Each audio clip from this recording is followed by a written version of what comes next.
How we doing? There's an article in the New York Post today that says we're going to have the most brutal summer ever. Horrible humidity and terrible rain, which put me in a foul mood all day. I don't remember when I started letting weather bum me out. It may be because I view it as a sign of the planet falling apart, and as a precursor to the upcoming apocalypse. Or maybe I'm just perimenopausal. Oh. Where are we, everybody? We're back. It's the Lost Tapes, of course. It's the Bonfire, and we are back in Radio Andy's studio. Whoa! So, you know, I like to catch up on a little of some of his books and what's going on. These are bestsellers, Bobby. These books. Yeah, I mean, tell. Could you imagine? There was an Urban Bear Festival happening on the same block as the Dog Run, so I saw a lot of heavy-set, hairy men who perhaps subliminally inspired me, because I ate like a pig all day, starting with Bubby's, some midday rosé with Joe, and dinner at the new Il Molino with Jimmy and Nancy Fallon. Ooh. Ooh. I actually paused at that dinner. I couldn't help myself. Maybe I want to look like a bear at the Met Ball tomorrow. Jimmy has reached an entirely new level of fame and popularity because of the white hotness of The Tonight Show. He's like the mayor, supersized, or SJP at the height of SATC, and he is super nice to everybody, which is a testament to him. Yeah, good Jimmy. Good for Jimmy. Good for Jimmy. What a good guy. Those circles sound so horrible to me. Those, like, everyone's, it's like I'm sure they're all good people. It's nothing to do with that. It's just the thought of sitting in a circle, like, with my new friends, having brunch? Jimmy Kimmel, Jimmy Fallon, and Andy Cohen. Yeah, having a brunch and a rosé with Sarah Jessica Parker. Makes me want to see if I can fit my own fist down my throat. I would do it in 2 seconds. Hollywood Bob is waiting to come out. I know, y'all. Hollywood Bob is burning a hole inside me. I can't You'd love wait to be on a yacht with fucking Rosie O'Donnell. I've been practiced smiling for more than 20 minutes at a time. It's hard. It's got to be really hard with these kind of stories. I started out at 30 seconds. That's all I could do. But then I worked my way up to I can do 20 minutes of pure smile. All right, there we can. Yeah, Let me sure. see something. Bobby, you're on a yacht right now. Yeah. Okay, you're out there, you're partying. SJP's there. Hey, what's up, SJ? Who else? Matthew Broderick's even stopping by. Brado! Brado, over here. Two of the Real Housewives of Atlanta, Nene Leakes and the other one. Nene, what's up? Good to see you. You look so good. What is that? Is that you? You smell fantastic. Oh, my God. Now, and Yes. then Andy walks up and he goes, "Oh, Bobby, today I went to Ellen Barkin's mother's funeral and it was a killer. Oh. She was loved by a lot of people and I couldn't stop crying. They're filming The Normal Heart on my block, so I decided to bring Waka to Joe Manganiello's trailer. Said hi to Ryan Murphy and saw Taylor Kitsch, but was too freaked out to move. Even with a bad blonde dye job, he is so hot. Clear eyes, full hearts, dye job, still hot. I went to Barkin's for Shiva, and then went and did my show with Phaedra and the preachers from Thicker Than Water. Then afterwards, I brought Walker to the Shiva at 1 a.m. to pay his respects. The vibes of the Shiva had definitely changed for the drunker." Yep. Yep. Bobby didn't stop smiling. It looked real. He did good the whole time? Yeah. Did it look real? Yeah. I got it, dude. I'm up to 20 minutes. It hurts right now because I haven't done it in a couple. The smile looks real, but the interest doesn't. Interest watch. Yeah, it is. You weren't looking at it. You were reading. Oh, was I he? was looking. Was he giving some changes of like, that's Yeah. crazy? Oh, Waka, like when he hears the dog's name. Oh. Oh, yeah. I didn't want to interrupt because that's rude. You know what I mean? Hey, rude. welcome to the Bonfire, everybody. Today's going to be a great day. You know what, Jay? Real quick. This is awesome. 1, 2, 1, 2, 3, and boom, scat, boom, boom. Jay, could you please? We had a bet. I have to do it all week? Nope. One day, right now. No, it should be on a live Can we show. play it in the studio? We should have this live. Oh, you Let's do it motherfucker. on You live do it show. all week. Do it all week. Here we go. 1, 2, 3, 4. And fingers. I want the fingers. No, I want better fingers than that. Fuck the sixes. Smile, Jay. Smile. No. I want your knees up higher. Go fuck the sixes. Higher. Yeah, higher. Higher. Come on. Mumford. Yeah. Go fuck the Sixers. You smile. Turn that frown upside down, Jason. Yeah, that's it. Oh, go fuck the Sixers. All right, sit down. That's enough. That's enough. That's enough. That's enough. Ah. Every day you've done this. Thank you, Jay. You okay? Yeah. That's it. That's the last time you have to do it. That's the last time. It's like over. all week. It's all over. Yeah. Yeah, to the other people at home, it's all over. It's just starting for me. Dude, what a day yesterday. Yeah. Yeah, it was a roughie. Today, we're doing our pre-record again from Radio Andy Studio. Special Monday. On a very special Monday. Special Right, Monday. it's not even Tuesday, everybody. Terminator timelines are all whacked out. It's all whacked up, man. I don't even know. I don't even know if Kyle Reese will be born at this point. Where's the sheets? The Black Lou said... They're right in front of you. Nope, it was all the way over there. And both TVs are linked up, right? So we'll be good for Bobby to see everything. What's going on? I feel like you have something surprise for me. I do. For Mother's Day, it's a video I have of your mom taking on 3 of the biggest black guys ever. Now, hear me out. Okay, She had a lovely time. All right, that's great. She didn't get hurt. The mama bear of the jerk-off party. Hey, Melissa. Hey, Melissa. My mom's the mama bear of the jerk-off party. She just brings treats. She doesn't get involved. I'm gonna give her that new nickname when I talk to her, Mama Bear. Mama Bear? Yeah, Mama Bear. She's like, what's that short for? You go, don't worry about it. Don't worry about it. Don't even worry about that. So, as we said, we are trying to catch you up, Bobby, on some of the context that the crew has of some of the characters on the show, because some of these people are prepared at any given time to pop out of the clear blue and drop some new heat or drop some new life changes. Number 1 on our list here, I see, is Summer Rain. Before you start playing her stuff, did Black Lou say, am I crazy, that Summer Rain's asking about, or is that you, Jacob, thinking about getting involved in OnlyFans? Lou's up. He's here. Where is he? He's not. There we go. He's home today, though. Yeah. Oh, you're muted. Go ahead. You mute yourself. There you No, I have not seen that, actually. That wasn't me. So I did see her try to get really religious and then not religious anymore after that. She is not religious anymore now? No, she's kind of took all that stuff down. I think she got taken for a loop. Someone sent me a message that said Jolly Cat. He saw Jolly Cat like a month ago and was like, Big J loves your song. Ow. What's happening? go.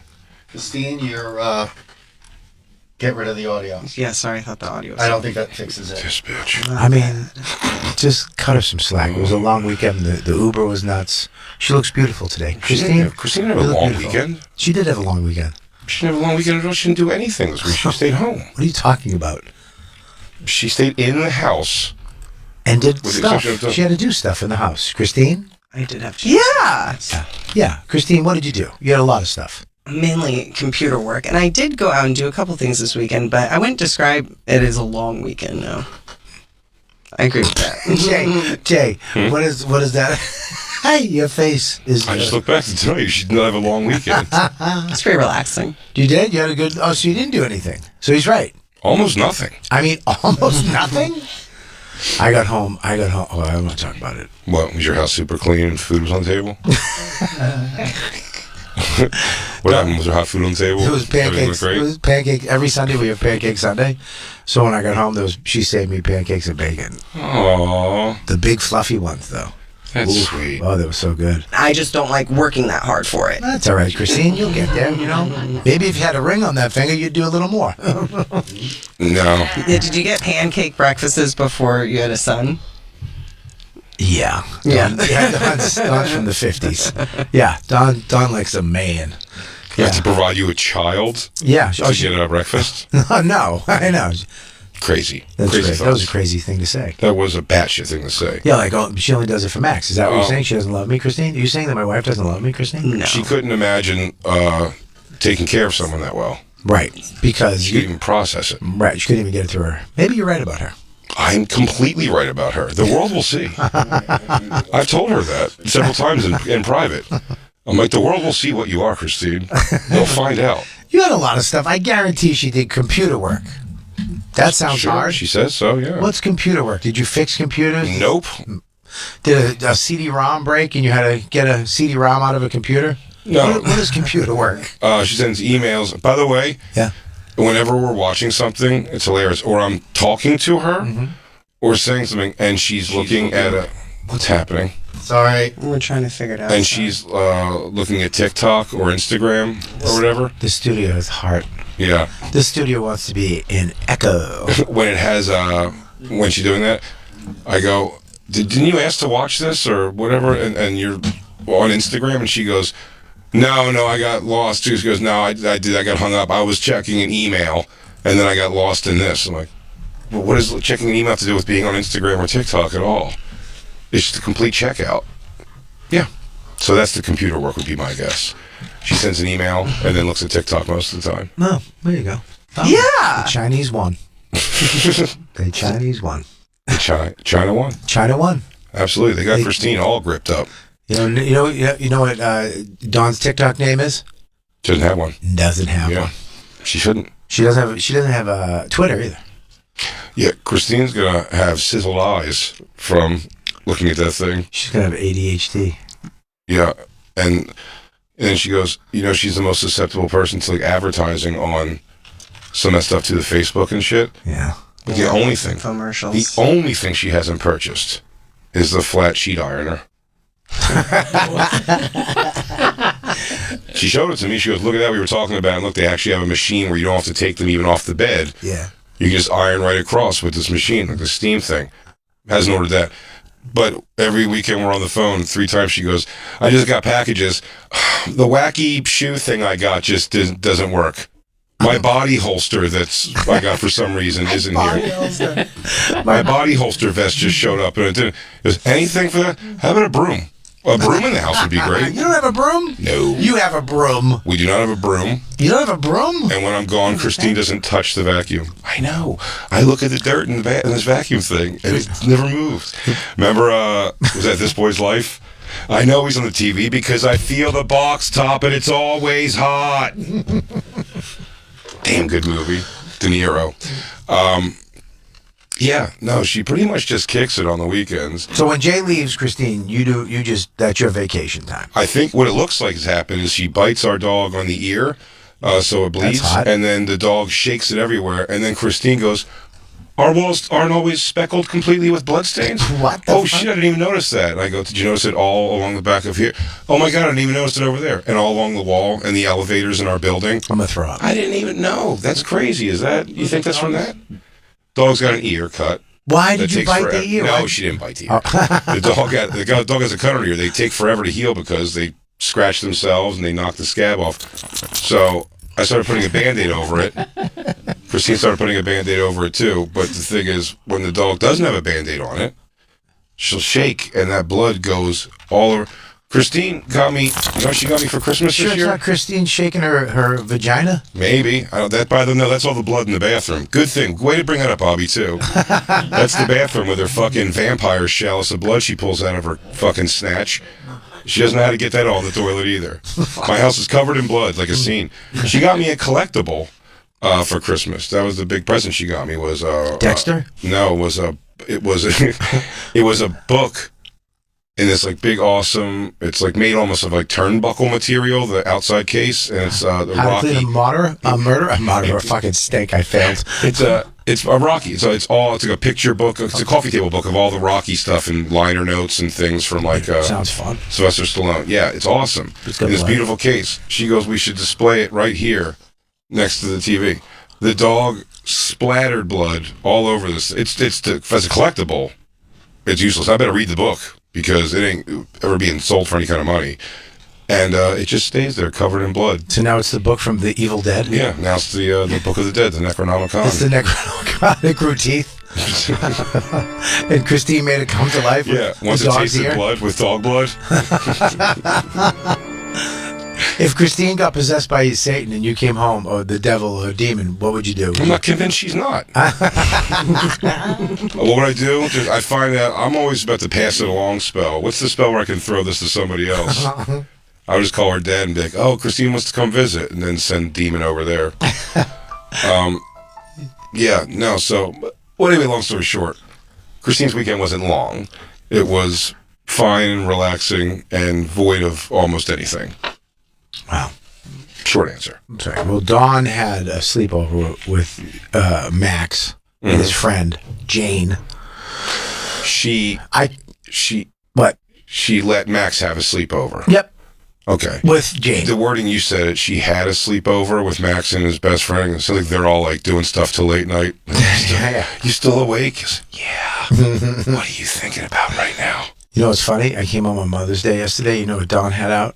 Pancakes for you? She had pancakes for me and bacon. Very Happy good. Mother's Day. Perfect bacon. But she had the water hose.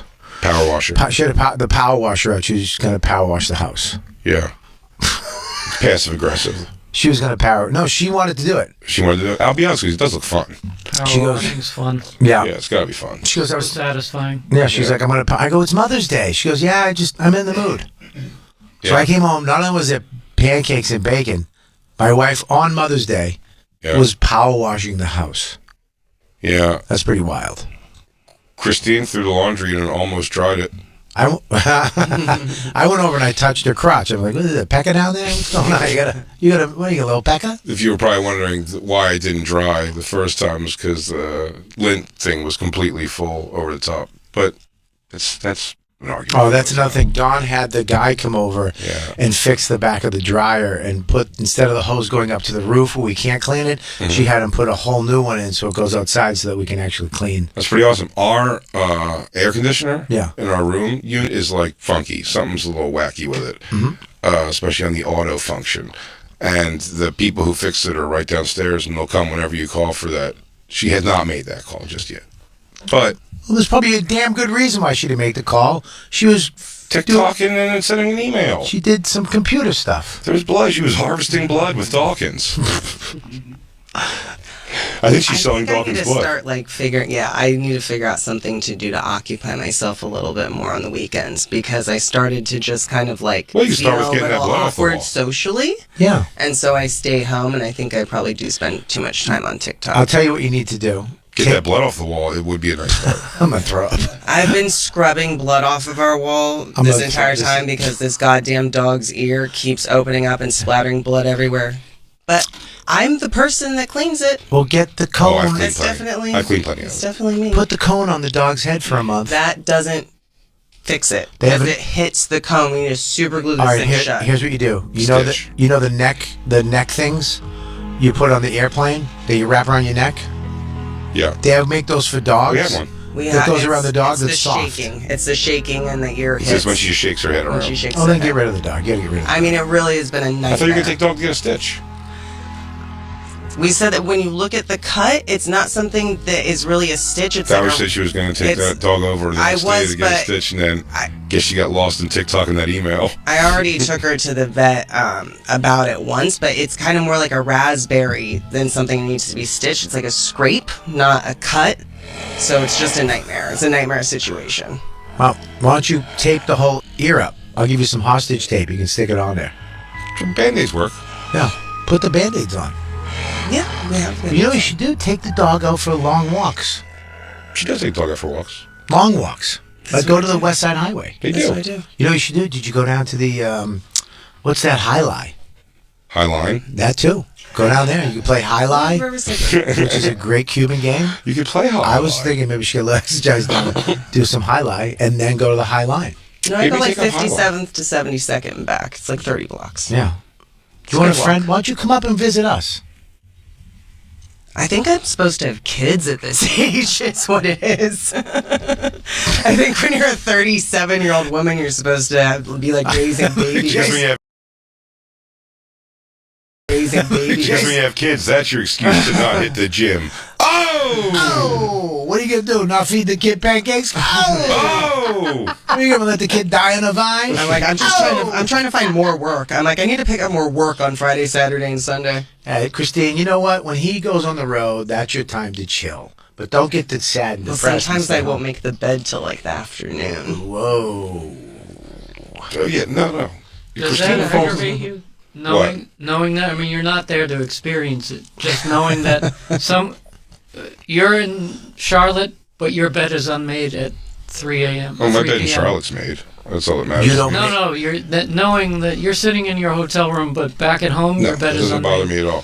What hits me is like on Sunday when I come home and I go, oh man, I gotta walk around my house in shoes again, or else my socks are gonna be furry because Christine didn't vacuum for sure. Furry socks.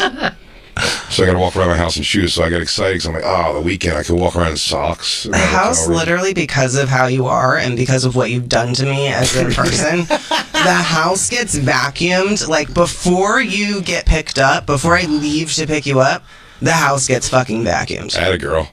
I mean, that it's like living with mommy dearest. You have fear. It is mommy dearest.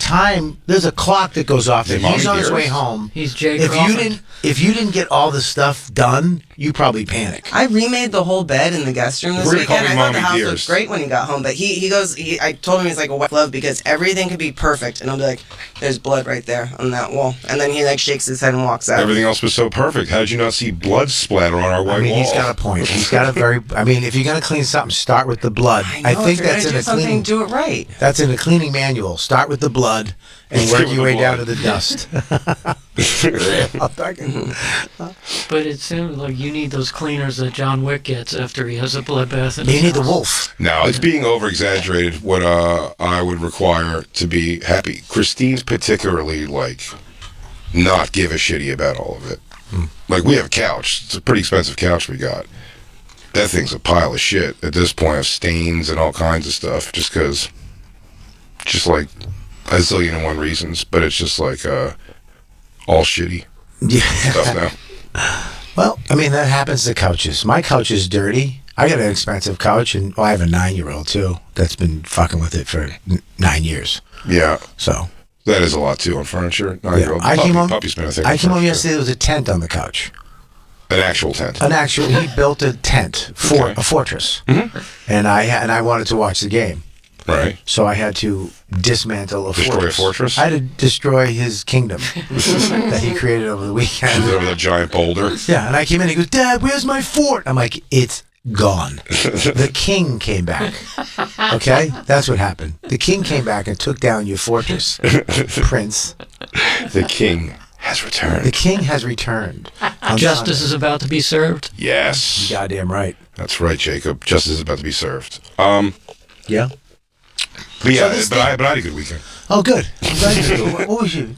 That's great. You had a good weekend. I had a good weekend too. I want to ask you a question, sir. Sure. So you're basically, I'm going to getting a Bonfire Bachelor degree. Yeah. You're going to go back and you're going to teach me all the things I need to know so that we can still have fun with other things. This is just some of our musical acts. Okay, great. What I love, I'm a big fan of myself, and I think the crew has gotten pretty on board, and I think you will love, is I like full confidence and excitement and belief in yourself with minimal to no talent. It excites me. That describes most of your friends. Sure. Trying really hard and giving everything you got, Yep. and it just being terrible. That's my last special. Listen, that's Killbox. LucyK.com. Available right now. A lot of confidence for a fucking fat fuck. Have you seen how fat I am in that thing? I can't watch it. It's got to be rough, I bet. Buddy. I also probably feels good, though. You're like, wow, I'm so far from that. I know, but if I waited just a few months, I could have not been as. I Yeah, mean, I feel you. it's wild. Wait on my next special. It's going to be called Front Teeth. So yeah, some of these are, and we have a lot of these here who are people. Is Lisa Gale a doctor now? Oh, did you Is hear that a that? real thing? Did you hear that? What was that? Your stomach? It was the demon inside of me. Is that your demon? Yeah, that's my protein demon. Because I don't eat a regular meal until like 3. I'm trying to get skinny. Yeah. Yeah, I feel you, dog. Thanks, man. I got a compliment this weekend. Anyways, I'll tell you. Tell you later. Oh yeah, tell me on the live. On the live. On the live. Now, Jacob, we don't have to do these in any particular order. Do you have the paper also Oh, I don't. in front of you? It's over there. Oh, here's one. Do you have one also for yourself, though? Nah, I don't need Cliff Notes. Not cliff notes. I'm saying more for like making a decision on who you'd like to jump into first, because there's some real deep dive people in here, and there's some people that are just like a throwout. Like we could just like Amy Baby, I would assume Bobby's already familiar with in the world. I'm not. This was pretty. I'm not. I feel like when you hear the song, you'll be like, oh yeah, Okay. oh yeah. Now, you know this. Now, I've told you this before. I retain Nothing. the part of my brain that retains things is dead. It's gone. I don't retain anything. I've met people and then 2 minutes later forgot their name. Like I don't I do retain. that a lot. I don't remember. I don't know what happened to me. I think it was maybe I got head trauma. I got kicked in the head a couple of times, but I think I'm slowly becoming stupid. Yeah. Because I don't retain anything. So I'll see something and be like, "Oh my god, this is great," and then I'll forget it. I don't remember. My retention's pretty bad too. I'm very big on, and thank you streaming services, and fuck you if you don't do a recap before every episode. And you should recap the things that are going to be pertinent to this upcoming episode.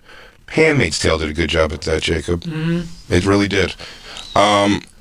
So some of these people. So what do you think, Jacob? If you were going to throw a dart here to say, let's get this is the first person you should see. Cash Me Outside. Bobby definitely knows her. I don't know. Number one. That's the Cash Me Outside from Dr. Phil. Oh She yeah. Cash Me Outside. How about that? And then yeah. and then she became an actual recording star. Now she has an OnlyFans and she shows her nipples. Just the nip. Just definitely some side flap, like some definitely like crammed upper hooch side flap for sure. Can we start an OnlyFans for just our my dead toenail and something of yours that you don't Close like? above my asshole. Yeah, let's like things we don't like about ourselves, and we call it we just call it the good, the bad, and the ugly. Bobby's toenail and asshole. Jay's Sure. asshole. Yeah, just the ugly, because my toenail has done something. It's turned into something else. Something happened to it. You paint it though. But it's become something else. I don't know what's going on with it. It's different material now. You mean? Can I show it to you? No. Okay. Nope. I mean, yes, ultimately, but let me prepare. It's. Oh man, that'll be a lot. I mean, I need you to look at it because I want you. If we're going to do this together, if we're going to be I on just got the instantly show, sweaty.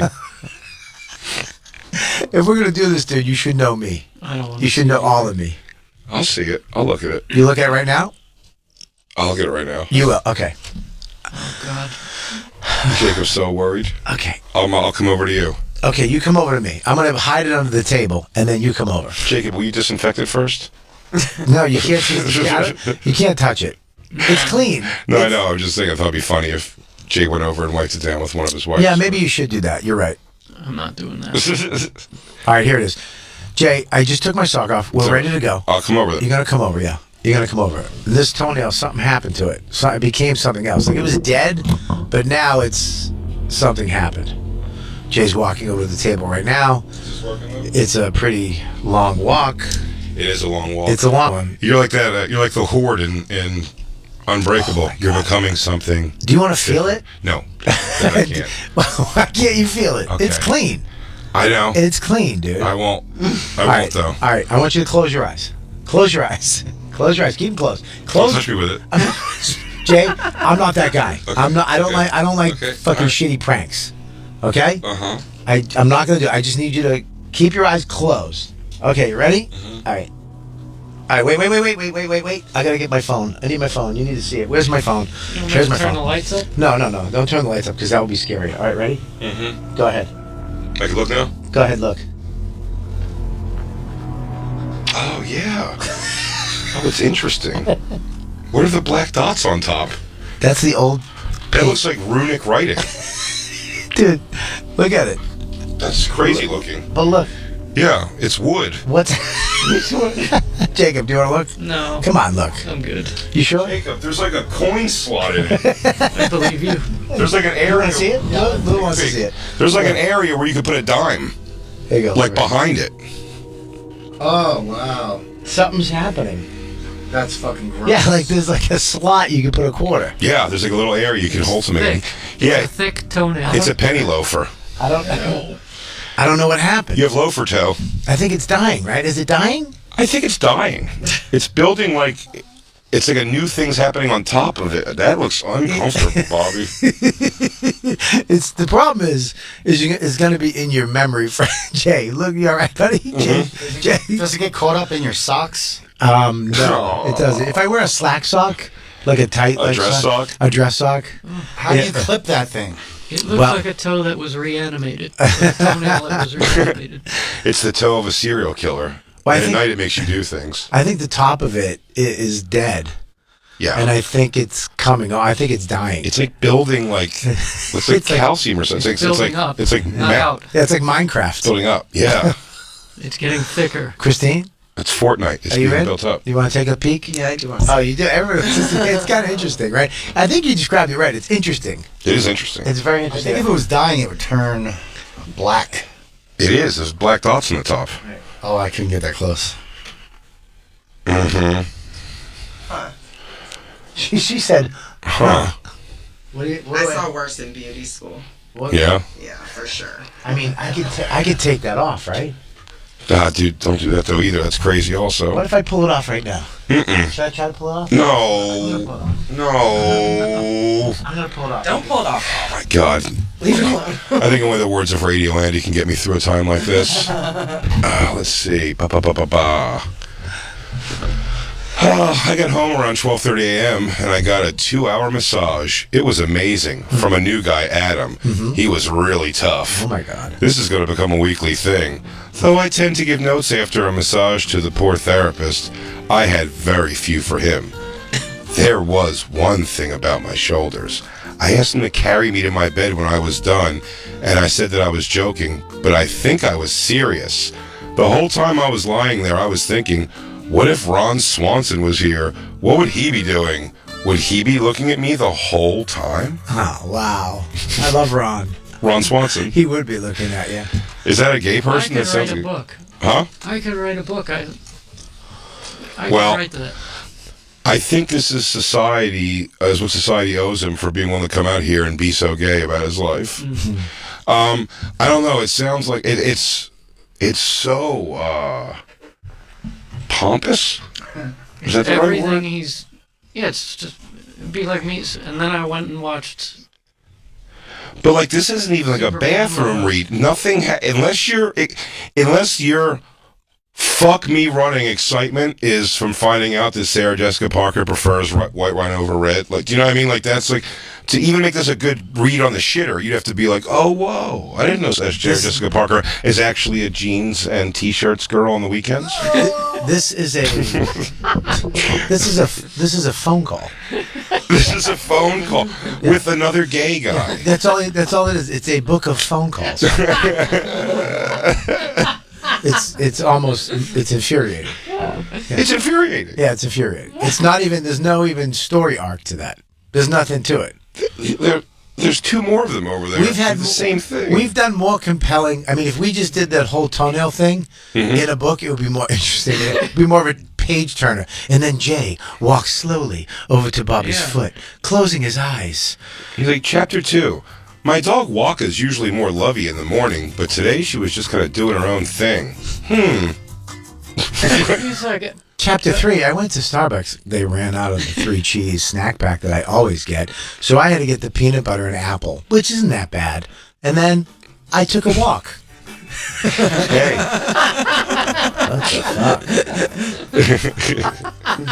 These are stories like we saw Kid Rock. We made an ass of ourselves twice, maybe 3 times over. It's a great book. That's the story. Yeah, this is just like saw Jimmy Fallon and his wife Nancy. I mean, are they the best? It sounds like a diary. It's called the Andy Cohen Diaries. A deep look at a shallow year. Do you remember when pens used to work awesome? Now they just, I don't know, not as good. Chapter 2. Whatever happened to the Trapper Keeper? It's like it was there, it was all the rage, and then gone. The denim binder's still around. You know who would love this conversation? SJP. I'm thinking about getting tacos tonight, but maybe Greek. It's a little more healthy. I should get a salad. You know what? I'm not going to eat. I'm just going to wait. I saw John Stamos in the studio today, and hubba, has he still got it or what? Waka thought so as she kept going up and sniffing his leg. I was embarrassed for her. I know it's fake, but wrestling seems real. I mean, these guys seem like they're really getting hurt. John Cena's show was pretty good.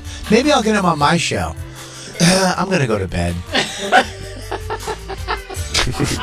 Boo. We should write a The book. Real Housewives of Atlanta. Boy, are they out of control. I don't have these kind of problems with the Real Housewives of Richmond, Virginia. Why do you think that is? I don't know if I want to do it with Anderson again this year. Maybe I should do it myself. People keep telling me I'm the star of the show. I'm actually New Year's Eve. Anyways. He'll always be the number 2 gay. That's right, Mir. I'm talking to you.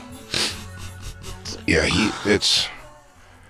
these aren't, it sounds exactly like the things we're saying. We're actually saying much more interesting things. Yeah. Was the mirror in that children's cartoon or story? The mirror was a drag queen, wasn't You look fucking great. You look so damn good. You're the best bitch around. You're the hottest. You're the hottest. Look at those shoes, bitch. Fierce. Get out of here. Kill that other slut. Fuck her. I feel like if I said that one line that you just read, Jay, on a first date, that would kill the date. It would be like, this guy's uninteresting. I usually get a massage. I usually have a lot of notes, but I hardly had any this massage. Yeah. I'm like, Jacob. Yeah, are you bothering us for some reason with this? Has somebody chimed in with that? You know what I mean? He goes, oh, you'll never guess. This morning I woke up and got in the wrong car to go to the airport. I realized it's a car for Sally Field, who's my neighbor, who I guess also had a noon flight, but hers was Delta, and I'm on American to St. Louis. The driver was not amused by my desire for him to deliver a simple hello message to Miss Sally Field, who I have never once seen in the building. I got in my real car with my driver, a non-English speaking gentleman of the Asian persuasion. We immediately fell into the inevitable negotiation over which route to take to the airport. The guy said, Midtown Tunnel? I got the sense he was going to cross at 34th Street, which is not the route I prefer. So I said, you're going to cross downtown, right? 26th or 22nd? Frankly, my preference is to cross on 12th, but he had already missed that. I could tell he was just yesing me, saying, traffic, crossing Midtown. We crossed at 36th Street, so that didn't work out for me. I did a lot of angry muttering under my breath, and he did a lot of happily ignoring me. I mean, it's mind-bending. I think he just recorded. At one point, they're down to the quote. This is page 37 of a 200-page book here. That's crazy that when he goes... by page 37, this is where you're at. He's still like, you have to build. I wanted nothing. Nothing interested me. I think he actually just recorded himself. Absolutely. And gave it to some writer. Abso-fucking-lutely. Can we decide? Can you give us 3 examples of, and we have to pick the one that's actually from the book? Just 3 sentences, and we have to pick the one that's from the book. Sentence. Yeah, you give us 3 sentences, okay. And then we have to pick which one is from the book. By the way, you read that whole page. Bobby did not smile the whole time. He couldn't hold the smile. Not on that. No, you broke me on that one. Let's go. Ready? Mm-hmm. Bradley Cooper and Lizzie Tisch. I mean, yuck. Am I right? If you're going to see 2 people out and about, better not to be those 2. All right, this one. That's sentence number 1. SJP gave me a full backstory on her breast implants. I didn't really want to hear it at lunch, but that's what happens when you hang out with a queen of sex. That's number 2. The Boom Boom Room was initially gorgeous and civilized, then turned into a shit show after a couple hours, which I guess is how it always goes. All right. Christine, out of those 3 sentences, which one was real from the book? 2. All right, 2. Lou, what are you saying? The last one was real. The last one was real. Jacob? I think the last one was real. I'm going to say the first one was the real one. The last one. The last one was real. The Boom Boom Room was initially gorgeous and civilized, then turned into a shit show after a couple hours, which I guess is how it always goes. What do you think the very last thing? What do you think he put a period and went, send it off. It's ready. I bet it says, I gotta go take a shower now. I'm done with this. I'm bored. Bye. The final, the final paragraph? Yeah. I came home to a message from Nancy and Jimmy to me. Jesus, they come up a lot. I came home to a message from Nancy and Jimmy to meet them at the American Hotel for some end-of-summer caviar. You don't have to ask me twice. Many toasts to the end of the beach season, and we moved on to Sen and some sake. Rashida Jones joined in progress. We all walked to Budaberry, the froyo craze of the summer of 2014, where they had locked the doors a couple minutes before, and the Nordic lady in charge would make no exceptions. We felt defeated. How can we end the summer without froyo? As we stood dwelling in our misfortune, a real housewife of I don't know where approached. She was tall, mid-50s, fake blonde, fake boob, and a black tank top, and said, never, never, never. We told her it was closed, and she got into a long thing with Jimmy, who is the mayor of everywhere and has the unique ability to talk to anybody, anywhere about anything without hitting a wall. Does. I do not have this gift. No way. She left, and we stayed hanging out like teenagers with nowhere to go, pondering the never, never, never shirt. What did that mean? I will never sleep with you? I will never marry you? We think she would have gone all the way. 20 minutes later, the never, never, never lady returned with a big bag of froyo from the inferior place down the street in her bountiful bosom. We were thrilled. What a gift! It hit the spot, and we stayed laughing and loitering on the empty streets for about an hour. Came home and watched old Dick Cavett interviews on YouTube while Waka endlessly licked my face. Back to the city and real life tomorrow. God damn. The You end. are going to be all right. That was great. Bobby was totally into it. I was Hollywood Bobby. I was going to be there. Held the smile the Wow. entire time, giving real inflection. Let's get Kababi BR, like, we have to send him out as like a representative for like the Met Gala or something next year. Oh, As yeah. as our guy at an awards show. Hollywood Bob. Because I won't do good. I will kill it. I've been working on Hollywood Bob for the last 5 years. Yeah. Yes, I've been practicing at parties, Okay. smiling, letting people like listening. That's a big part. Big part. Yeah, I think that I'm like, oh, let me be like a real person with them, and I don't know if it is what they want. No, they don't want that. We proved that with Bobby. Yeah. Bobby Rock. I kept calling him Chris Rock. You called him Chris Rock a lot of times, and I just kept telling him about shows he's done. Yeah, He was aware of all of them. Do you know you played in Sturgis? I do. So it was great. I was there for that also. If you don't remember, I do. God damn it! I know. If I went back to that place, my favorite cigar would just have like 2 puffs out of it and be stuck in a Smush Diet Coke. Stuffed into a Diet Coke can. Cocksucker. That was my favorite cigar. So, We should write a book. well, I can't guess why we wouldn't. Let's write a book. The Bonfire book. How about that? How about we just send, if we just send like this week's episodes into a person to just type it all out, Just put it in ChatGPT. Just write a book out of this episode. and then go separate this into chapters, ChatGPT. I Yeah, don't know if that would work, but maybe. yeah, it would work. And then we just have a book. We have a book. Who's to stop us from doing that? Jay looked at Bobby's toenail with disgust, but interest. With interest. 2 things. He wondered what those black dots were. There were no answers to be found. The dog just took a shit. This is way more interesting. It is. It's too interesting. That's why I'm saying we should have a bit. But this is a New York Times bestseller. Yeah. Where would you read that? Like you said, it's not even a toilet bowl book. It's It's not. agony to read. It's not. And no one's reading it that's like, no one's riveted by this. Like, I think all the reading is just like what we're doing right now. There has to be Can you believe this? a goofball? story. What's the name of the book? The Andy Cohen Diaries, a deep look at a shallow year. I'll kill I myself. promise you, though. Hang on. Hold on. Where are you going with that? Van. Where are you going?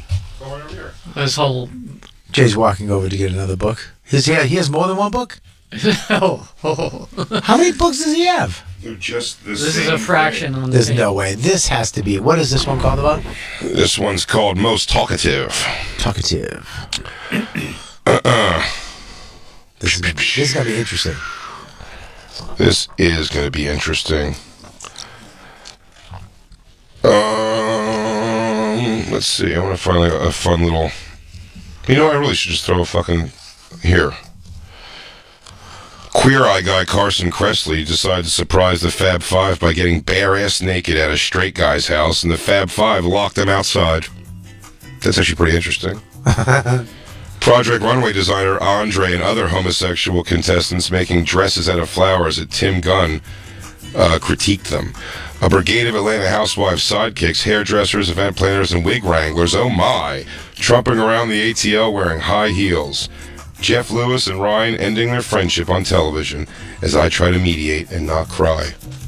He's just giving a What list. is this? Like run-ons? I don't understand what's happening. Oh, he's telling you the gayest moments ever on Bravo. That's not gay. I want the gayest moments. He said these are the gayest moments on Bravo. Okay, Kathy Griffin performing at a bear convention in San Francisco. That's gay. No? No. Tabitha's salon takeover star and fabulesbian Tabitha Coffee taking over a gay bar called Ripples. Nope. Whoa! I've done gayer stuff in the shower this weekend. The ubiquitous Dwight Eubanks from Real Housewives of Atlanta ignoring my protestations and showing me his penile implant on Watch What Happens Live. That's gayer. We're getting there. Penile implant. Yeah. And while we're talking about Dwight, I'd venture to say that the fur bikini he claims to have designed for the Shea by Cherie fashion show finale and the baby shower he threw for Phaedra are in a battle royale for the gayest events in Atlanta Housewives history.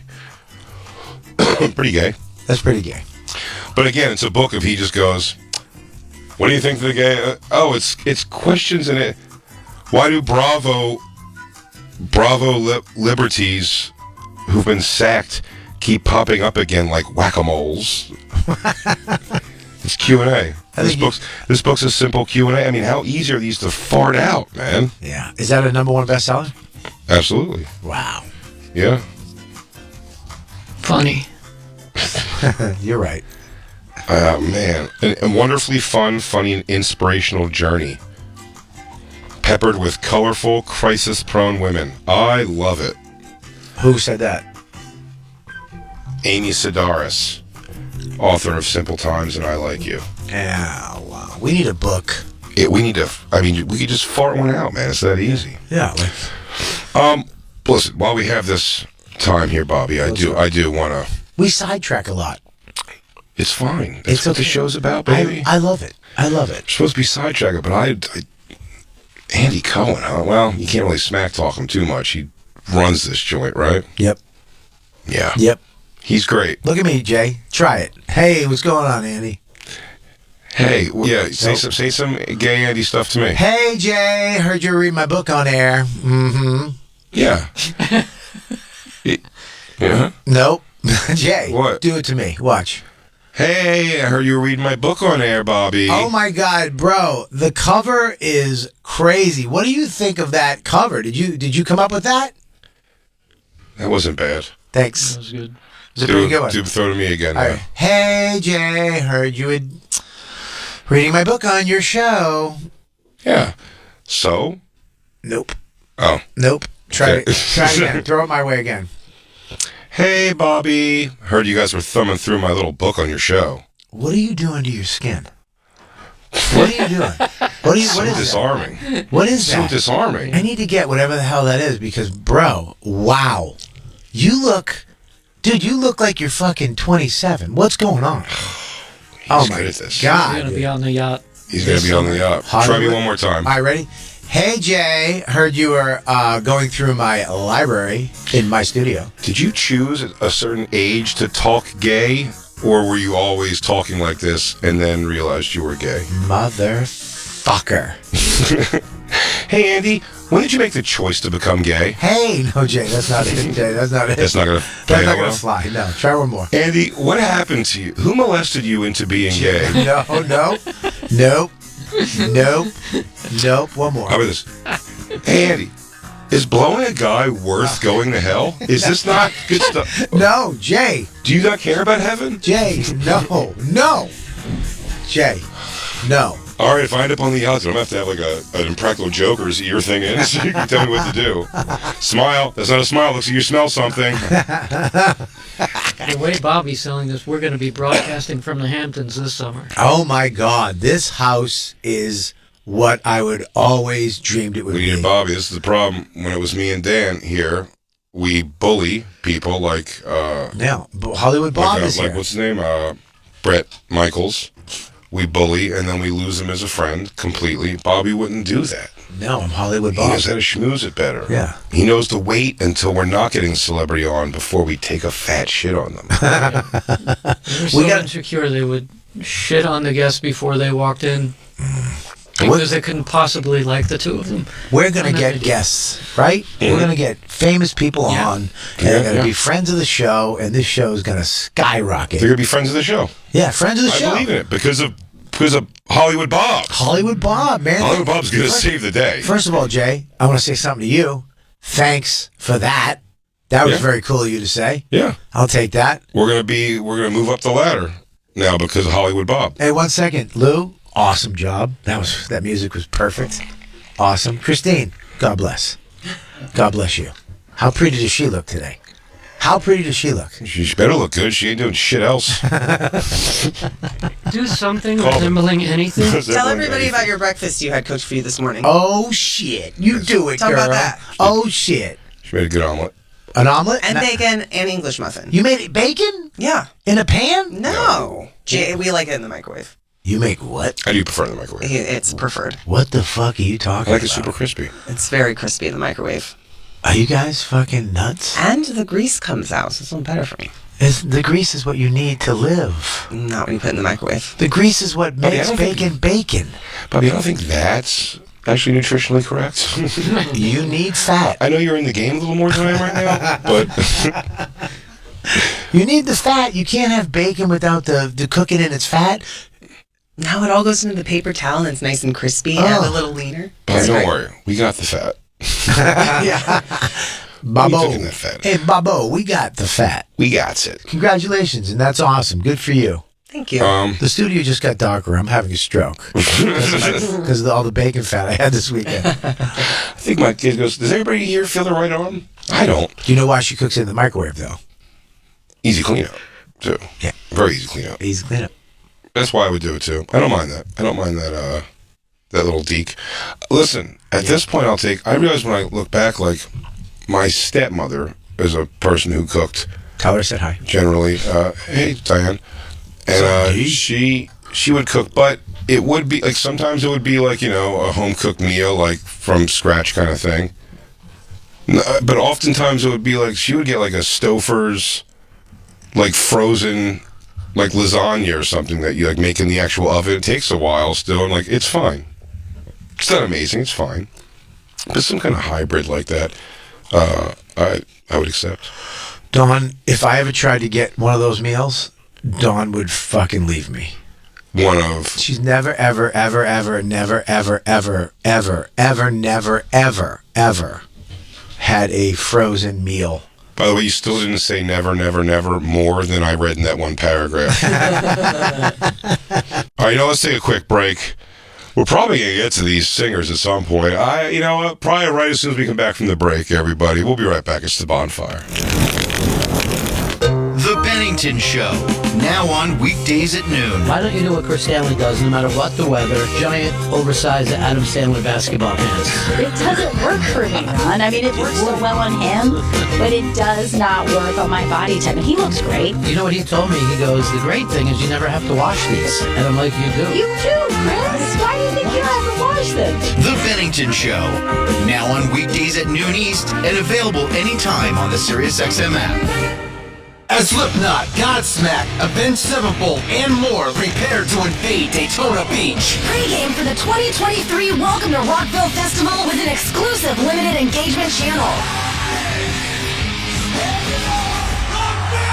Rockville Radio. Listen now on the SXM app. And catch wall-to-wall coverage and performances from the festival on Octane, Channel 37. Starting tomorrow, 3 p.m. Eastern, noon Pacific. How are we doing out there, Rockville?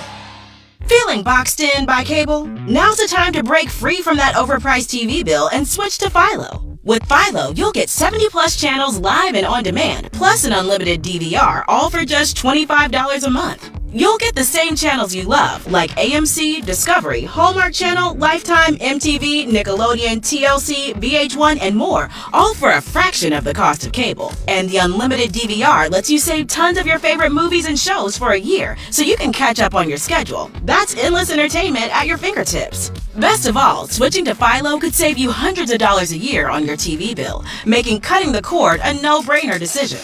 You can even try Philo free for the first week, and because there's no contract, you can cancel at any time. But you probably won't, because who doesn't love saving money? So think outside the box and stay within your budget. Sign up with Philo today. It's super easy and takes way less time than calling your cable company to cancel your subscription. Visit philo.tv/cutthecord to get started today. Hey, Factor non-real customer. Quote based on a healthy, non-smoking 44-year-old male with a 20-year term policy. Rates may vary. Welcome to Ethos, a new kind of insurance company that believes life insurance should be hassle-free, affordable, and accessible for everyone. For around $1 a day, I got a 20-year, $250,000 term life insurance policy without a medical exam. All I had to do was answer a few health questions and snap, family protected. It was quick and easy. Ethos is 100% online. I got a quote in seconds, applied in minutes, and got coverage in hours. Just answer a few health questions. No medical exam, no blood tests, no hassle. Look, nobody wants to plan for the unthinkable, but it would be so much worse to not plan at all. So don't put it off. It feels great having the peace of mind knowing that my family is protected. Ethos, the 100% online hassle-free way to get affordable life insurance. Don't wait. Get your free online quote now at ethoslife.com. That's ethoslife.com. With the recent collapse of some of America's largest banks, the aftershocks could be devastating for small businesses needing financing. The reality is that banks may now hold back on lending the capital you need to survive and thrive. But despite the banking crisis, Swish Funding is the small business owner's friend. Swish Funding is standing by with the funds you need for expansion, inventory, increased overhead, and slow cash flow. Restaurants, plumbing, landscaping, healthcare providers, and many other types of businesses can still get the funds they need fast despite the growing uncertainty in bank loans. At Swish Funding, we focus on your business revenue, not your personal credit score. If you've been in business for 1 year or more and have an annual income of at least $100,000, we're ready to help with funding from $10,000 to $1 million with no collateral or personal guarantee needed. Applying takes just minutes with funds in your bank account within 24 hours. Go to swishfunding.com today. That's SWISH funding.com. Swishfunding.com. This is Joe DeRosa, and you are listening to The Bonfire with Big J. Oakerson and Robert Kelly, two of my favorite boys, my favorite two little testes in one sack.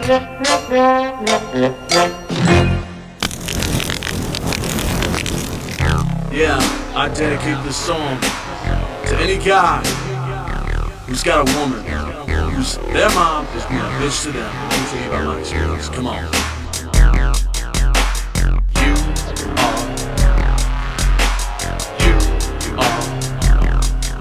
You're such a bitch, bitch.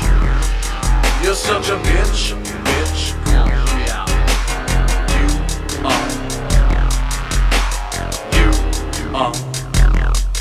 You're such a bitch, bitch. You're such a bitch, bitch. Feel me out. First you like me being with your daughter, then you dislike me being with your daughter. You wanna slaughter my brains out. You can pout and shout as loud as you wanna. I know you're full of drama. Roll me up, I'm tired of listening to this cunt. I don't know what you be pulling with the stunt. Half the time you're bipolar.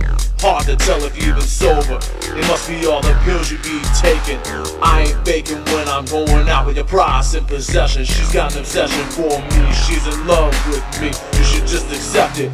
Don't neglect it or you're gonna regret it. Forget it. Fuck it, I don't give a shit what you think. Go see a shrink. Dealt with my chick's mind for months. The heartache that never stops, the headache that never drops. I represent all the guys around the world when I say fuck off. I ain't soft. If you need a man so you can get off my back, that's my plan. You say pick between family or me, you should agree you're not right. Mine and your daughter's love is out of sight. Butterscotch swirl in the song telling you you're wrong. Look at me, I'm the bad guy smoking my big ass bone. You still a bitch. You're such such a bitch, bitch. You're such a bitch. You're such a bitch, bitch. You're such a bitch. You are. You're such a bitch, bitch.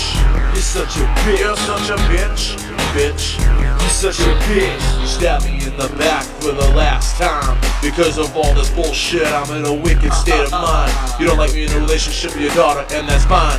But I'll be quick to knock your head off your motherfucking spine. I'll be standing over your body yelling, now your daughter's mine. What you think, I'm blind? I stay on the grind. Have so much bling on me, makes my body wanna shine. I got a record deal and money. Now you think I'm one of your greatest friends, but I'll be driving the hot Mercedes-Benz. When you try so hard to break us up, shut the fuck up, you crazy. You don't faze me, everything's so damn shady. But I'll be sitting back, drinking Jägermeister, thinking it's all gravy. After taking all your daughter's time, your selfishness seems like a shitty ass crime. Now in conclusion, with all the verbal abusion, man's confusion, which side are you choosing? You ain't nothing but illusion. Sure, I'm a blast from the past and the pain in your ass. I got a heart to go, not going bold, but I can't understand why you're so damn cold. You're still a crazy ass, stupid ass, psycho bitch. You're such a bitch, bitch. You're such a bitch. You're such a bitch, bitch. You're such a bitch. You are. You're such a bitch, bitch. You're such a bitch. You're such a bitch. Next level stupid. Bitch. Do something resembling anything. XM 103 is the Bonfire. Big Oakerson, Robert Kelly hanging with you. Jay, you're so funny. You're so great. Damn, Hollywood Bob's great. I need you to check out a Hollywood Bob, though, for this, because these things need to be laughed at. I mean, these to be laughed at. I will. These aren't Hollywood people that are going to hurt you. Well, I just got an itch in my left nut. Yeah. Let's start Lisa Gale, because I love the song that Lou just... oh, yeah, and Bobby did get a taste of her. Why does he doctor Lisa Gale? Is she a doctor? Because that would be great. That was my mistake. She's a life coach. Oh. No. Is she really? Wrong. She's a life coach. She's a life coach, really? Coach Lisa. And also, This they is when said her life she fell apart. says in her bio on Instagram that SNL did a parody of her. I think that's her. No way. I don't remember seeing that. There's no way. We'd know that. Yep. Lou, you just Look gave that her up, a Christine. with her wacky singing, you just gave her a PhD. Yeah. Dr. Lisa Gale. Now, Bobby, you did see a moment of this with the 3-second rule. That was her playing a song. Now, what we gathered about Lisa Gale, and I'll familiarize everybody with Lisa Gale if you can for a second, Lou. Just give a little bit of her 3-second rule song. Bring it up. I think we have some audio. Lou, if you would. We can clean this up in post. Yeah, we'll clean it up in post. Lou, I believe we have a little Lisa Gale. Why don't you play a little for Bobby? Let's get him familiar. Lou. Right there, Lou. This is Mark for you. You know, I think we actually have a little bit. Oh, Lou, you already brought it up. That's cool. Thanks. That was quick. He's on it, dude. What the? Only look for 3 seconds, then look away. Yeah, they kind of need. Get the visual. Got the videos up here. Get the visual of this hand job. I need a plan for that. Everything all right? Everything going on right here today? We're out of sorts in the studio.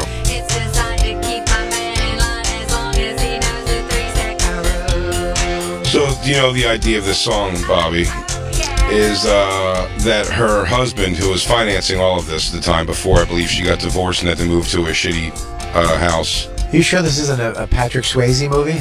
Certain. This has the same plot. So the idea is... You remember the Chicken Roadhouse? Oh, yeah. Sure. She looks like Penny. Oh, what was it? What was the one? Entered the Dragon movie with the black kung fu guy.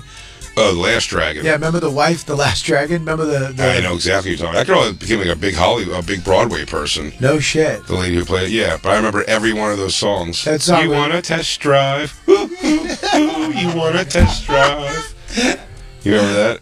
And then, oh yeah, the other one, the other funny one from Avenged Dragon was Dirty Boys. I found him. Yeah, I found him. Dirty that's the one I love. Boy. I found him. Dude. And the guy's like doing stage momming it, where he's going like, He's like going to the hands and the Yeah. fingers. Like, I found him. Dude, the outfits, though. Her fucking outfit. That was great. Yeah, what's going on? I need the. Sorry, I'm trying to. I mean, this is the visual I need stuff the we're doing. code is for. I need the code for YouTube, and now it's not loading. And I was looking up the SNL clip. and you had Jay, we can edit this out. Yeah, dude. we'll edit it out. Lou, for you.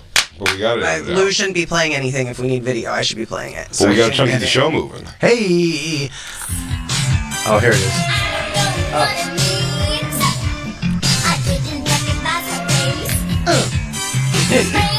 They make her watch it. They forced vanity.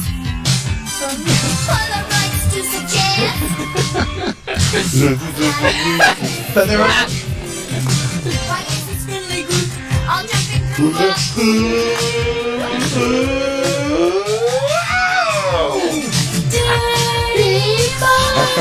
I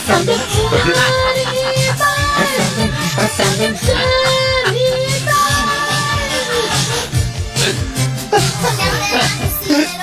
She's great. She's the best. Let it play. This song's so fun. Roller skates. Should be less sexy. I actually think she's cute. She's really cute. That steals the movie. She's a lunatic. Look at all these guys have to applaud. The bad guys have to applaud. How did I do you a favor? How did I do you a favor? So you want to play my video, huh? No. You can turn it off. Yeah, those songs are so great. Oh, God. That movie. And then the funniest part about that is when Shonuff and his gang of misfits show up to Daddy Green's Pizza, and they do a bunch of stuff. At one point, that song's playing, I think, in the background on like a video jukebox, and he just goes, if Shonuff stops everything, he just goes, "Shut up, bitch!" and kicks the screen. What was the other song that the "Shut up, bitch"? What was the other song that the Chinese guys sang? Oh, I know. That song's a like, great song. Suki yuki sock it su. You suck it to me, I suck it to you. With your bad self, you suck it to me. You want wisdom? You buy a fortune cookie. That's a belt buckle. There is no master. God damn, it's a good movie. What a great movie, man. We got to interview Timac, Bruce Leroy, on SDR show a while back. We should get him. We should get Timac on. We should get him back on. He still looks good, right? Yeah, he looks pretty good, and I think he fucked Vanity in real life. During that time. Yeah. She was great. She was great in that, and Action Jackson was another great movie. And then she went fully religious because she showed her pussy in Playboy, I think, and then felt bad and became super religious. As you should. As you should. As you should. And as Andy will someday, too. I think Prince fucked a lot of girls back into religion afterwards. What the hell did he do to them? I mean, what kind of creepy shit were they into? They were like, as soon as they got a relationship with Prince, they're like, I gotta get with God. Except did Carmen Electra, she went on. Apollonia Gonski, religious, I believe. And the chick from the Bangles. Susanna Hoffs. He fucked her, too. Did he? Yeah. What? I really liked her. I'm sorry. Like my I'm sorry, number dude. one. Yep. I'm pretty sure he At one he point, banged her. she was super hot at one point. Still looks phenomenal. She does. I follow her on Crazy Instagram. She's how hot beautiful. She looks. Yeah. I mean, she was hot. She back in the was. day. At least she might have smelled a little, though. The rest of the band looks like poison. Try to find a bad picture of Susanna Hoffs. Dude, look at the rest of the band. Not dude. possible. Really just fucking crazy. Yeah. She's even pretty now. Yeah, they were banging back in the day, dude. Good for him. Yeah, she's gorgeous. Very gorgeous. Pretty sure he wrote some songs for her. Yeah. Didn't he? What was her hit song he wrote for her? Manic Monday? Yeah, Manic Monday was written by him. I'll tell you who was. I mean, that's a Bob Kelly fact. I'll tell you who's gone in the world. I don't know where she's at now. The girl who she ended up being in. Giannis's first girlfriend? No. Oh. She ended up being in Ford Fairlane. But The blonde. she was. No. No, I know the Zuzu Pedals. No. I'm talking about. She was a small part. Dumb and Dumber. Nope. It's the girl. You're thinking of Lauren Holly. Mhm. Also hot. Smoking hot. Worked with Colin on Remote Control. Kari Wurer. Who? Do you remember Kari I Wurer? can't even say that name. Wow. Very hard name to say. Let me say it again. She's so. Kari Aurora. Kari Wurer. Isn't that what Shane got canceled for? W-H-R-E-R. Oh, Wurer. Aurora. Kariwara. What does she look like? She was like gorgeous. Wondering where the hell they go. Where are they? Kariwara. She was so. Yeah. Oh yeah. Insanely hot. Yeah, she's really hot. What happened to her? She must have got married. She got married, had a kid. I'm sure. She got married, had a kid. But when she was young, was she like an MTV person too, sort of? Oh yeah, because she was on remote control. She was on remote control. All right, stop right there. I want you to pick the cutest photo up there of her. Ever? The one that you would be like, oh my God, I want to be with her. She looks a little like Bonnie McFarlane. What? I see that a little bit. I see a little bit. Wait. She was moving the screen around, so keep it right there. Which is the photo you'd be like, this is the girl I want to spend the rest of my life with. I'll be with this girl. Rest of your life with? Yeah. It might be this drunk little half top one. Okay. But I'm not setting that yet. Jay, pick the one where she has a red dress, her belly showing with a white top, no bra. Okay. That is not the one. Okay. I will also say I don't mind this one getting a little bit older, but still gorgeous. All right, the one she's got a sultry look. She's definitely on a red carpet. It's obvious, Jay. Is it obvious? It's 100% obvious. I know. Which one are you picking? Wait. I want Jacob to hang on. Oh, it's got to be one of the top two rows that Bobby was thinking. Mm-hmm. It's right there. It's right in front of you. Yeah. That one? Mm-hmm. Nope. That's you, Jacob, though? Top center. Top center. This one? Yeah. Or this one? All right. I'm the gonna... one with the white top? The cursor's over it. Yes. Okay, so Jacob's picking height of her fame, probably right, maybe a little on the other ladder side of her fame. Gorgeous, nice dress. I'm picking second row, third one in. I knew you were. Right there. That. Her morning face? I mean, it's like she just woke up. Look at that. Adorable. No. Yep. Nope. I mean, she got a little sun damage. No, dude. If I went to bed with that and woke up with that, I'm punching it. That's good. Those are good pictures. I like that other one. She looks great. She's pretty, man. What is she doing now? Besides turning the studio of men on. Maybe in some movies. Wow, she's gorgeous. Yeah, that was the one I picked. Remember everybody said I was an asshole? Yeah, you know what? I changed my mind. I'd pick that one. She had no bump, too. I was going to say, this is what happened to a lot of these girls from like the early 90s. Hot was asses came into play, and then you knocked out all of it. I swear, we went back to that Pam Anderson documentary. Even though it's like a nice shape of a small ass, like Pam Anderson never had an ass. She was like straight up and down in the back with those huge titties. Yeah. She never really had much of it. It was a nice looking ass, if it makes sense, but it really wasn't much to it at all. Small cheeks. Worst ass Very small cheeks. Worst ass in Hollywood. Pam Anderson? No. Oh, what I'm is asking, the worst? yeah. What's the worst ass in Hollywood? Oh, I know it. It's got to be it's like a biggie. Who's got the worst who? Angelina Jolie has the worst ass in Hollywood. Yeah, it's just not much to it. It's flat. It's they hide it in movies. They don't show it. Very rarely do they. There it is, right there, right in the middle. Oh yeah, the jeans. The jean one. Show. Look, there, one down, right there. Look at that. Jesus Christ. I mean, dude. That's an awful ass, all right. I mean, I like it, but I mean, that's. Wow. Look, her pants are undone. She's a junkie mom. What movie's that? That's not a movie. That's just the afternoon. Yeah, look at the one over to the right. Look, she's stealing somebody's black child. Look on that one. That's just. I mean, yeah. I mean, she's got no butt. They show it naked in a movie. Yeah, Gia. Right. She's all face. She's boobs too. Well, now she has fake titties because she got them both taken out. Did she? Yeah. Why?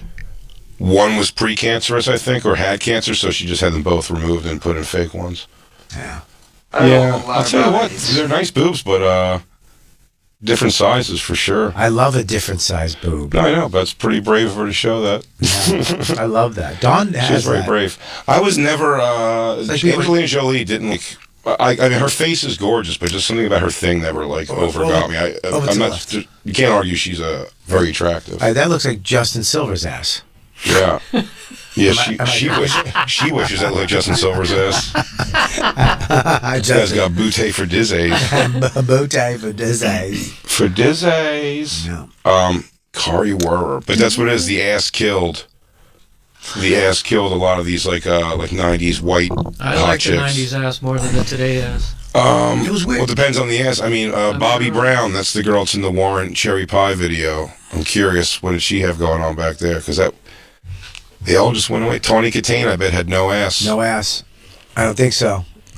There was porn went through it too. Porn for a minute had just hips.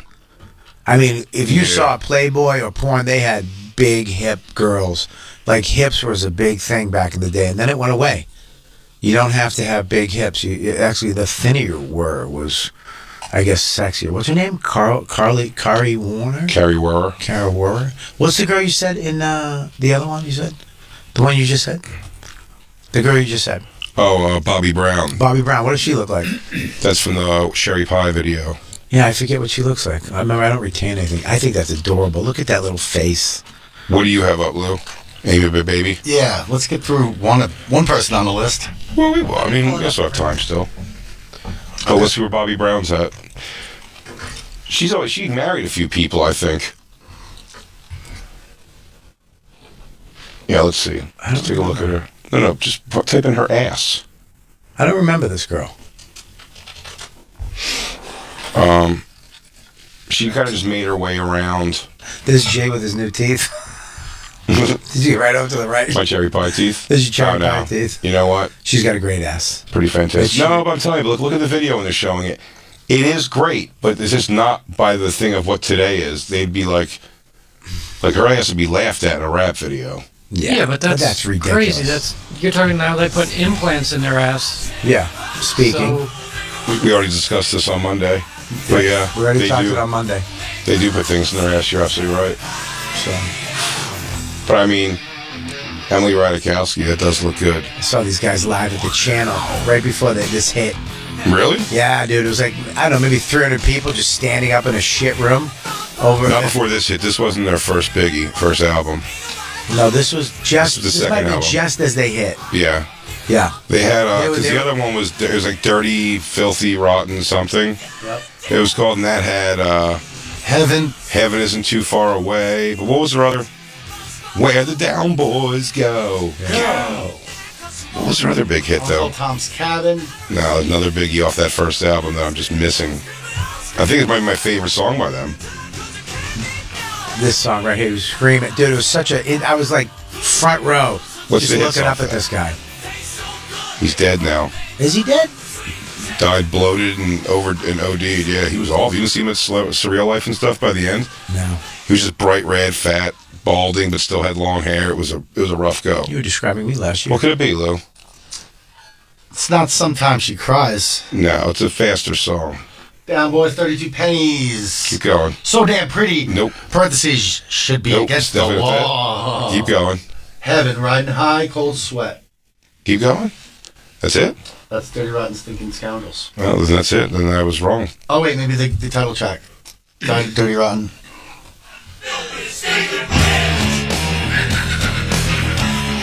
What's that other song where they go, Dirty? Cherry Pie does that again too, right? Yeah, they love it.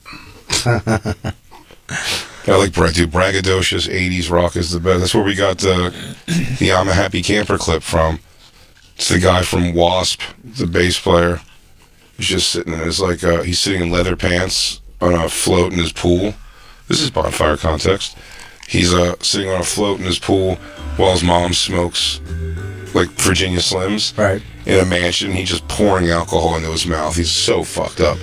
And he's just like, this is gonna be forever, man. He's like, these are the days. He goes, I'm a happy camper.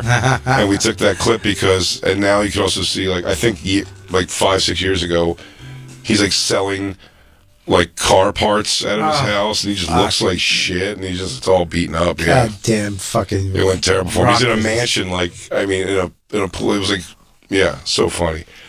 They probably just rented it. It's not like dumb those guys probably were in those times. Just rent a mansion and then give all their money away, basically. The managers just gave him that shit. Gave him a car. Some stupid car. Oh my god! Just being in leather pants in a pool was so funny. He's like, "What?" Like when the reactions, I was like, "What's weird about that?" I love those days. I love being in my Z28 with T-tops in my trunk, just putting the cassette in. and letting it play one side and then having to push it out and flip it over. Before auto reverse. Yep, before auto reverse. Flip it Loved out and flip sides. Dang. I loved all that shit. Cinderella. Oh, your nice Warrant. tactile knobs to turn the volume up. Tesla. Oh, I love Tesla. I didn't know they were a God band. A what? They were a God band too, weren't they? No. Are you sure? Yeah. Nope. They're What was, Tesla. what was the God band? Striper. Striper. Yeah, Striper was good too, No, man. they weren't. I like Striper. You didn't like Striper? You don't like Striper? I do. 100%. Don't bully me out of Striper. Tell me a good song. I told you I don't retain songs like you. Play a song and I'll sing it. Play God is in the Details. Is that a song? It probably should be.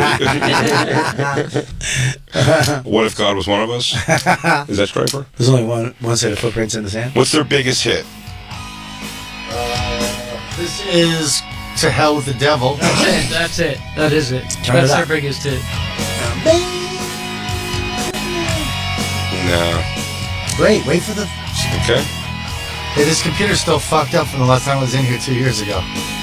Good.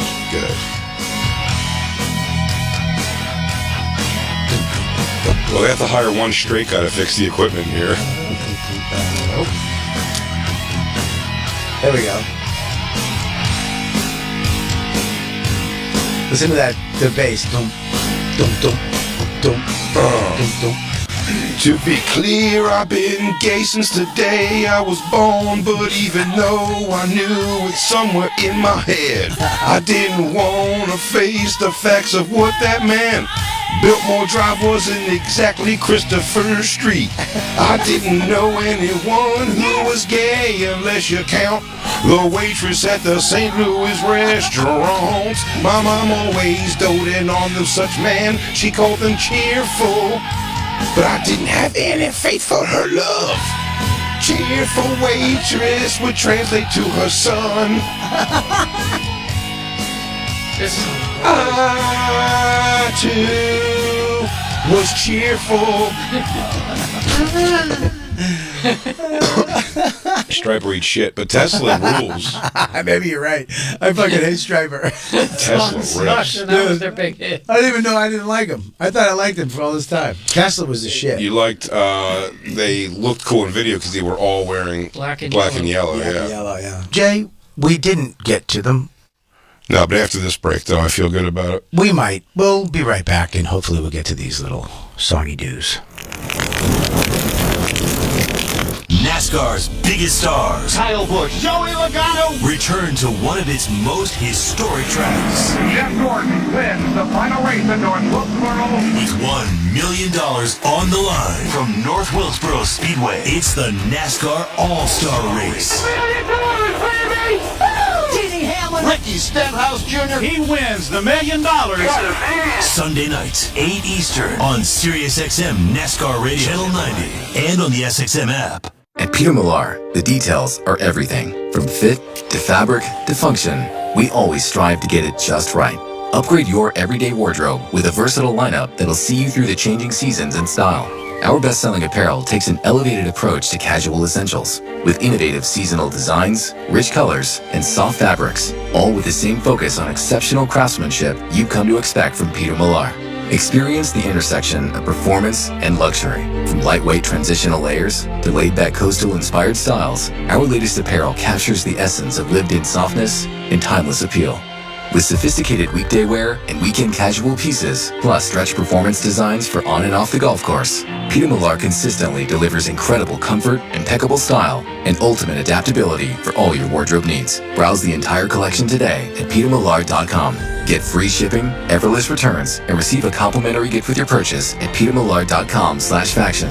petermillar.com/faction. With the recent collapse of some of America's largest banks, the aftershocks could be devastating for small businesses needing financing. The reality is that banks may now hold back on lending the capital you need to survive and thrive. But despite the banking crisis, Swish Funding is the small business owner's friend. Swish Funding is standing by with the funds you need for expansion, inventory, increased overhead and slow cash flow. Restaurants, plumbing, landscaping, healthcare providers, and many other types of businesses can still get the funds they need fast despite the growing uncertainty in bank loans. At Swish Funding, we focus on your business revenue, not your personal credit score. If you've been in business for 1 year or more and have an annual income of at least $100,000, we're ready to help with funding from $10,000 to $1 million with no collateral or personal guarantee needed. Applying takes just minutes with funds in your bank account within 24 hours. Go to swishfunding.com today. That's SWISH funding.com. Swishfunding.com.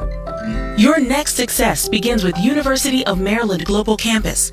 For more than 75 years, UMGC has offered working adults an affordable, accredited education. Choose from more than 125 degrees and certificates and enjoy online and hybrid courses, financial resources, and lifetime career services. UMGC has what you need to succeed again.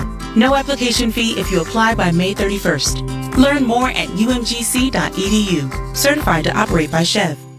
A strong work ethic. Takes pride in a job well done. This is the kind of person you need. Express Employment Professionals can help because in good times or bad, we understand how critical it is to manage your business for today with the right workforce. We offer hiring solutions to fit changing demands. Express knows jobs. Get to know Express. Go to expresspros.com to find a location near you. I'm Josh Adam Myers, and you're listening to The Bonfire with Big J. Oakerson and Robert Kelly. All you gotta do is change the hair and the glasses, and they're the exact same person. A real scoodle-doo. People looking at. Some nice people on a tour. Who's this? Who's this Indian lady with a computer in her hand? She want a piece? What's up? Well, take care of it, Jay. I dare you. You want me to go slap her in the face and tell her to watch where her eyes go? Tell her to watch where her eyes look? Is this Tesla? This is little Susie.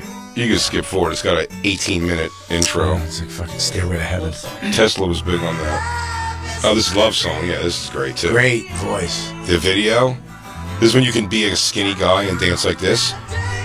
Like you just sidestep. Yeah, a bunch. It looks Axl so Rose. cool. Yeah, very Axl Rose. But Tesla was out first. Yeah, one of the cooler moments of SDR show ever was me and Christine went up Ralph's elevator one day. As the elevator opens into his apartment, and when the elevator opened, it was Frankie from Tesla like playing the intro to this and stuff. He was just like noodling around Ralph's guitar. I'm like, that's insane. I like this band because they do this a lot, and then they just go and they just go fucking heavy.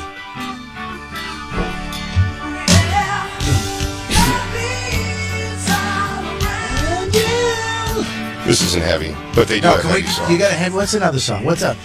I mean, their songs go fucking crazy. I like Little Susie's my favorite by them. What's another one? Tell me another one. What you give, the Signs cover, yeah. What's it called? Cowboys. Cowboys, isn't that good? That's a good one. Let me see. Well, no. That song rules, though. What You Give. He's got a great voice. Me and we went to go see them, Christine, right? Like a couple years back. You did? Tesla, yeah, they're always great. Now, you know what sucks that comes up when you type in Tesla on Google? Is fucking... Yeah, with Elon Musk and 30,000 cars. Stinks. Yeah, this one will rip. Yeah. You can take us ahead.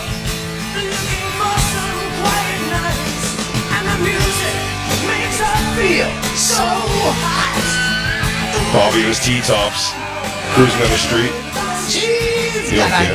I had my graduation tassel Hell from my yeah, hat dude. on my rear view as my symbol. And I would do this.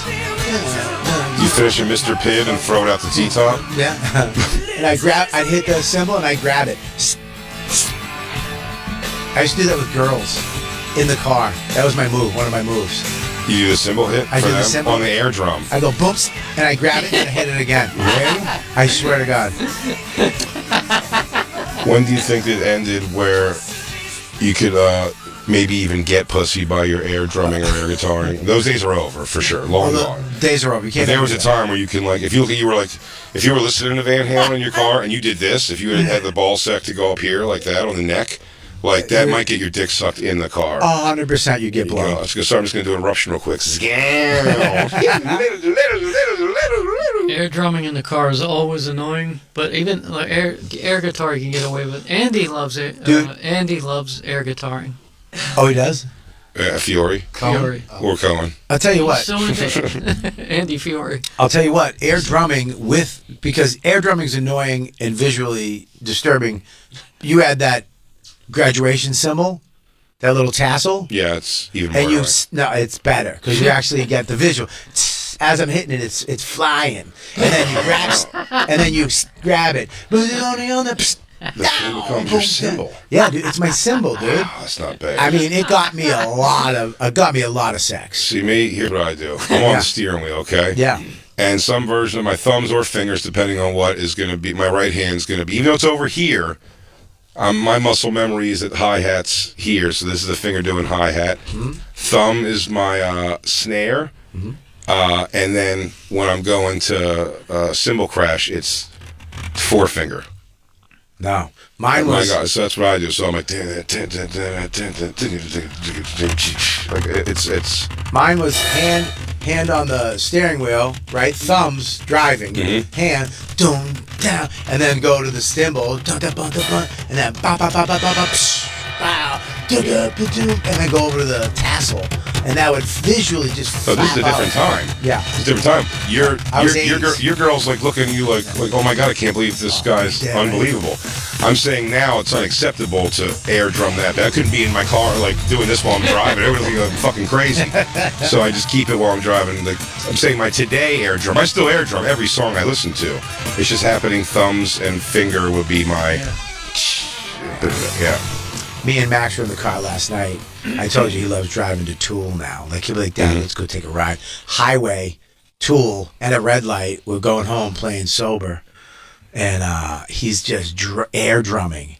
I don't know if I've ever felt a prouder moment. We're in the car, Honda CRV, all the windows down, just got off the highway, and this thing's rocking. I look over at Mac, he's just sitting there going, just playing air drums. I look over to the car next to me, and there's this family next to me, this husband and wife, and they're just like, thumbs up, like you're raising a good kid. You know what I mean? Like you do. That's awesome, and you gotta. That's good. Enjoy those moments of that because he's too young to think you're not cool yet. He'll hit that phase eventually, and then you'll become cool again. Oh, thanks, Jay. But no, those are cool times where he wants to go. Like, do you remember a time where you couldn't feel like when I was like 15? No amazing song or anything in the car with my mom or stepfather or anything was going to make me feel like I was in a cool moment. Jay? Yeah. I was in juvie hall at 15. Right. I didn't have a dad. Yeah. I never had somebody to look over to love or hate. Right. Or respect. I'm talking to normal America right now. Oh, okay. This is going out to a lot of other people. Normal America, I call it. I wish I had a dad that... I'm saying the fact that, but you know what I'm saying though, is you couldn't feel cool with like. I'm just there's a time when I'm with my mom in the car and like I don't want to hear a cool song because I'm like I want to hear a cool song with my mom. You know what I mean? Like it's just a weird a setup. But so it's cool. He enjoys that now. Right around listening. I love it. I love it. And he likes all kinds. But you know he's like you. He likes all music, which shocked me about you. Because if I look at you, I'm like I know exactly what music he listens to. Mm-hmm.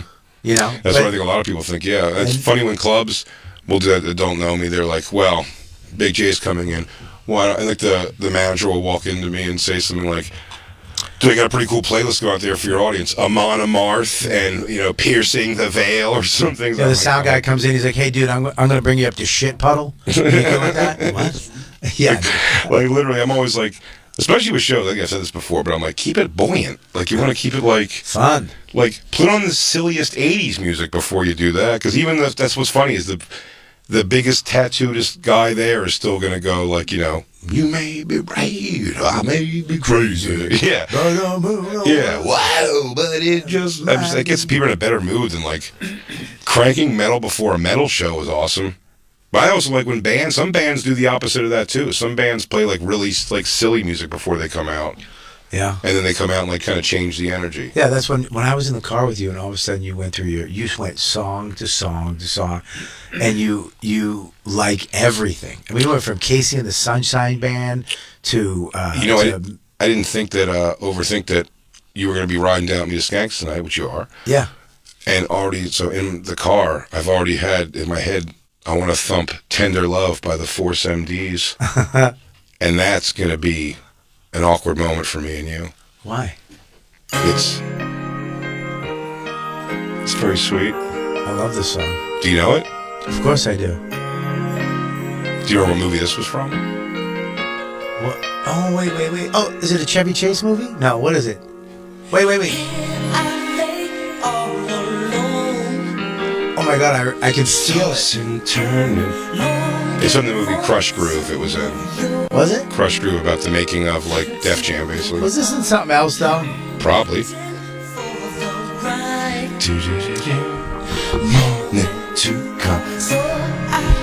Now, I love this music in a car because this is definitely black people fuck music.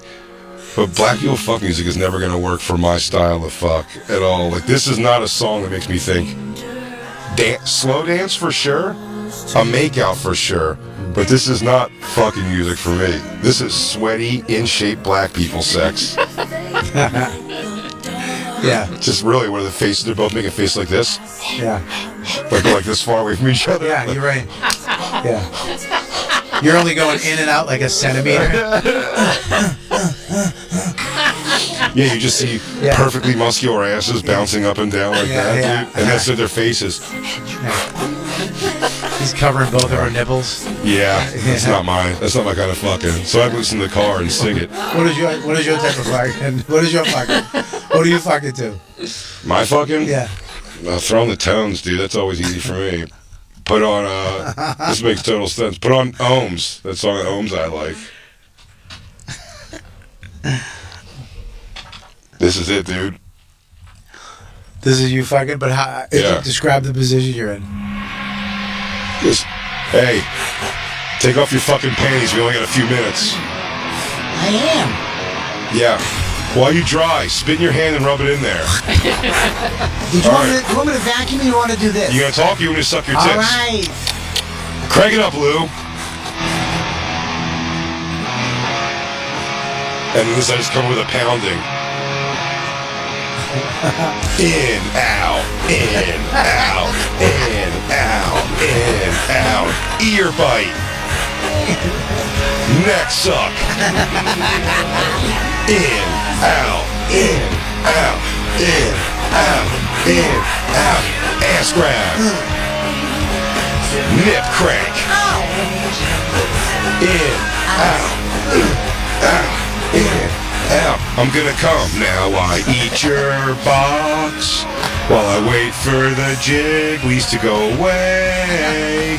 In, out, in, out. Gentle. Now we get to switch position, maybe? Yeah. And I go, put your finger in your butt. You can feel it. You make it through the whole song. It's like now I'm turned off and I don't want to do it. Jesus, Christine. There's no movement. It's just laying there flaccid and we're working and nothing's happening. He's trying. We have a Christine audiobook already. I don't know. I've been able to make plenty of guys come and I have yet to make a woman come. So, you know. I like the trail on that one. So, you know. You know, Mama. I'm like, I need to shut the fuck up right now. Was that pretty accurate, Christine? What? That song? Yeah, totally. It is. Yeah. You're like a Viking rowing crew.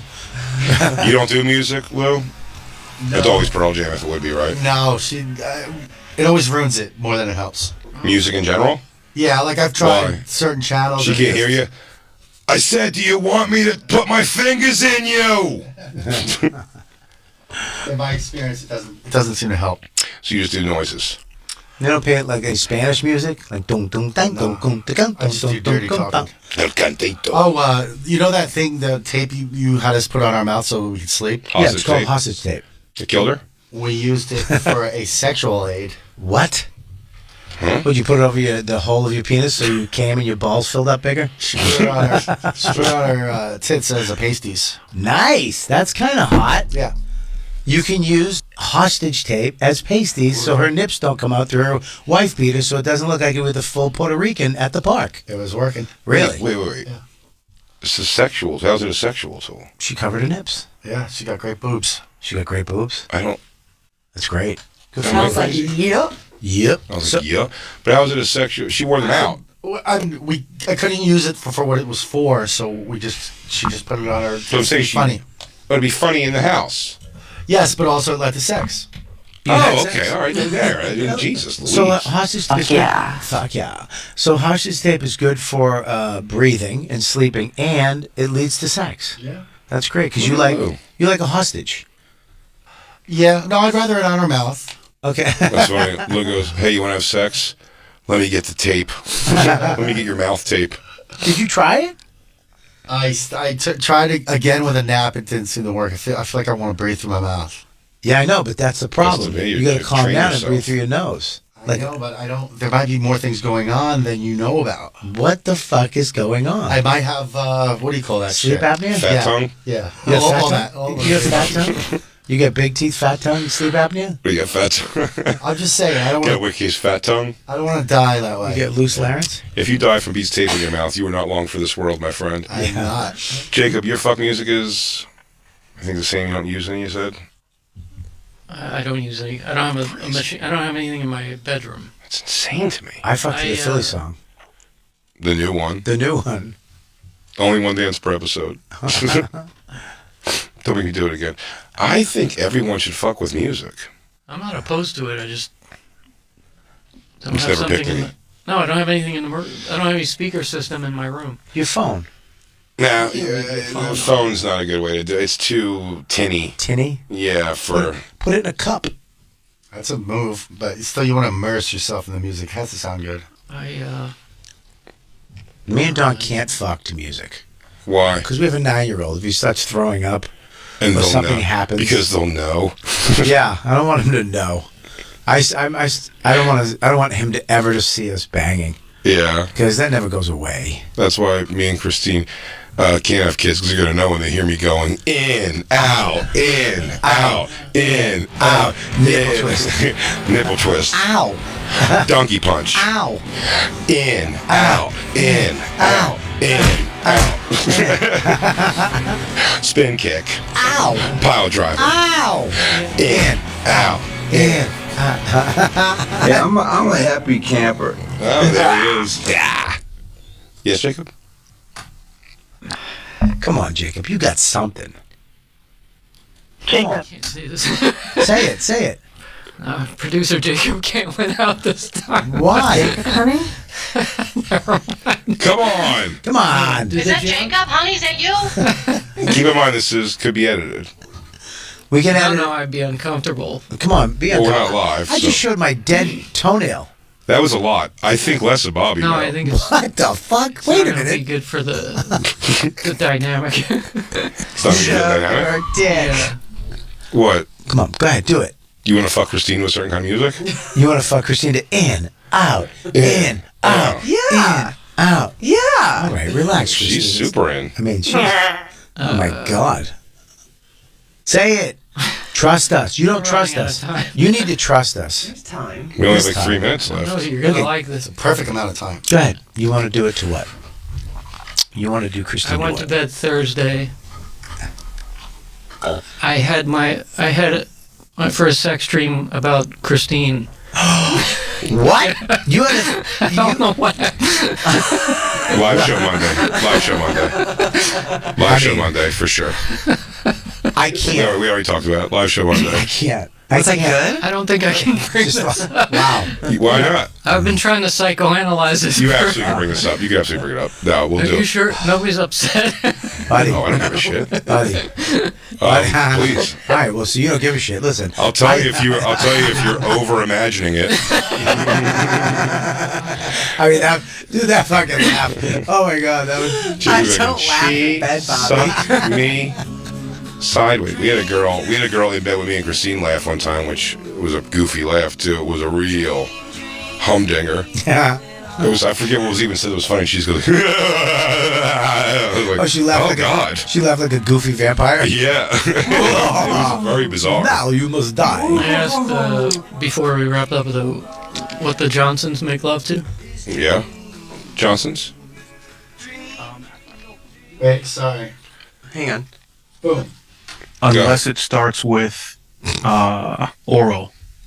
Because What? I love music. What did you- Wait, what you is- missed. Wait, we No, missed. he said they don't really use music unless it starts with oral. But what does that mean? You'll start and then go, oh, hang on a second, and like, do you have like a clapper attached to your jukebox? Just jazz comes on, the horn section. What kind of music do you use when you use it? More like I like techno. Because you're trying to move your tongue to the beat of the song. Oh my God. What? So like a lot of old school Louis DeVito, like New York City Underground 3. Wow. Yeah, what do you guys, Matrix fucking? Oh, What is did you fuck? Did you fuck during The Crow? The movie The Crow?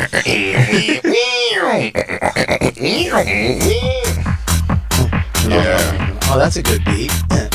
Too much. For me, it's no good.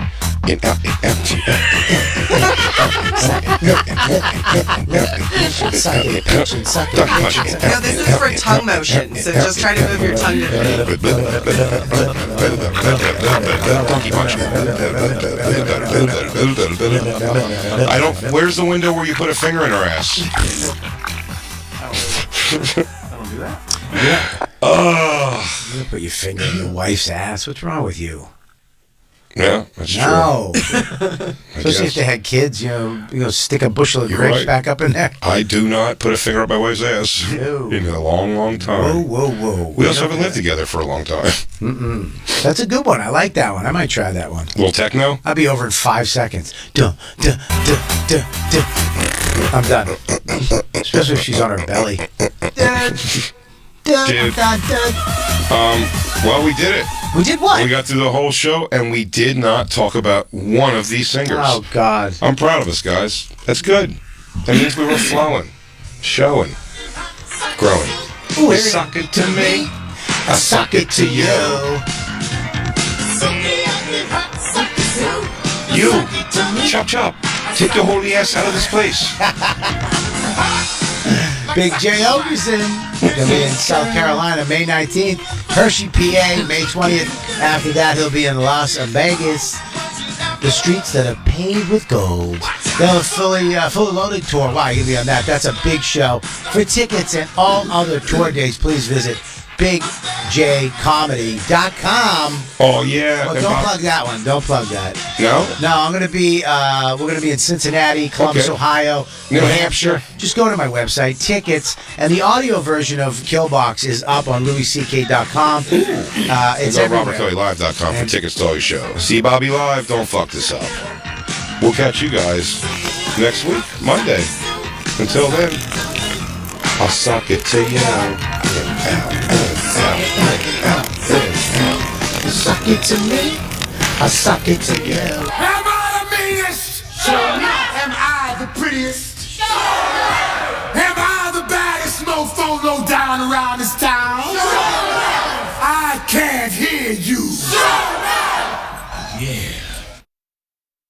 Trunk Nation, a place for you to sound off on all things rock. Here's Chris in Alabama. I'm the guy that's got the weenie dog named Ingve Malmsteen. Does your dog just respond to the name Ingve, or do you call him Ingve J. Malmsteen? If he's in trouble, say Ingve Malmsteen, and he knows, oh shit, what have I done? God, that is great. Trunk Nation with Eddie Trunk, weekdays, 3 p.m. East on Sirius XM Channel 103, or listen anytime on the SXM app.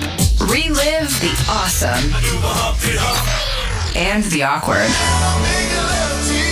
Prom Radio, the SiriusXM channel resurrecting musical memories from the best night of your teenage life. Hear Prom Radio now for a limited time on Channel 14.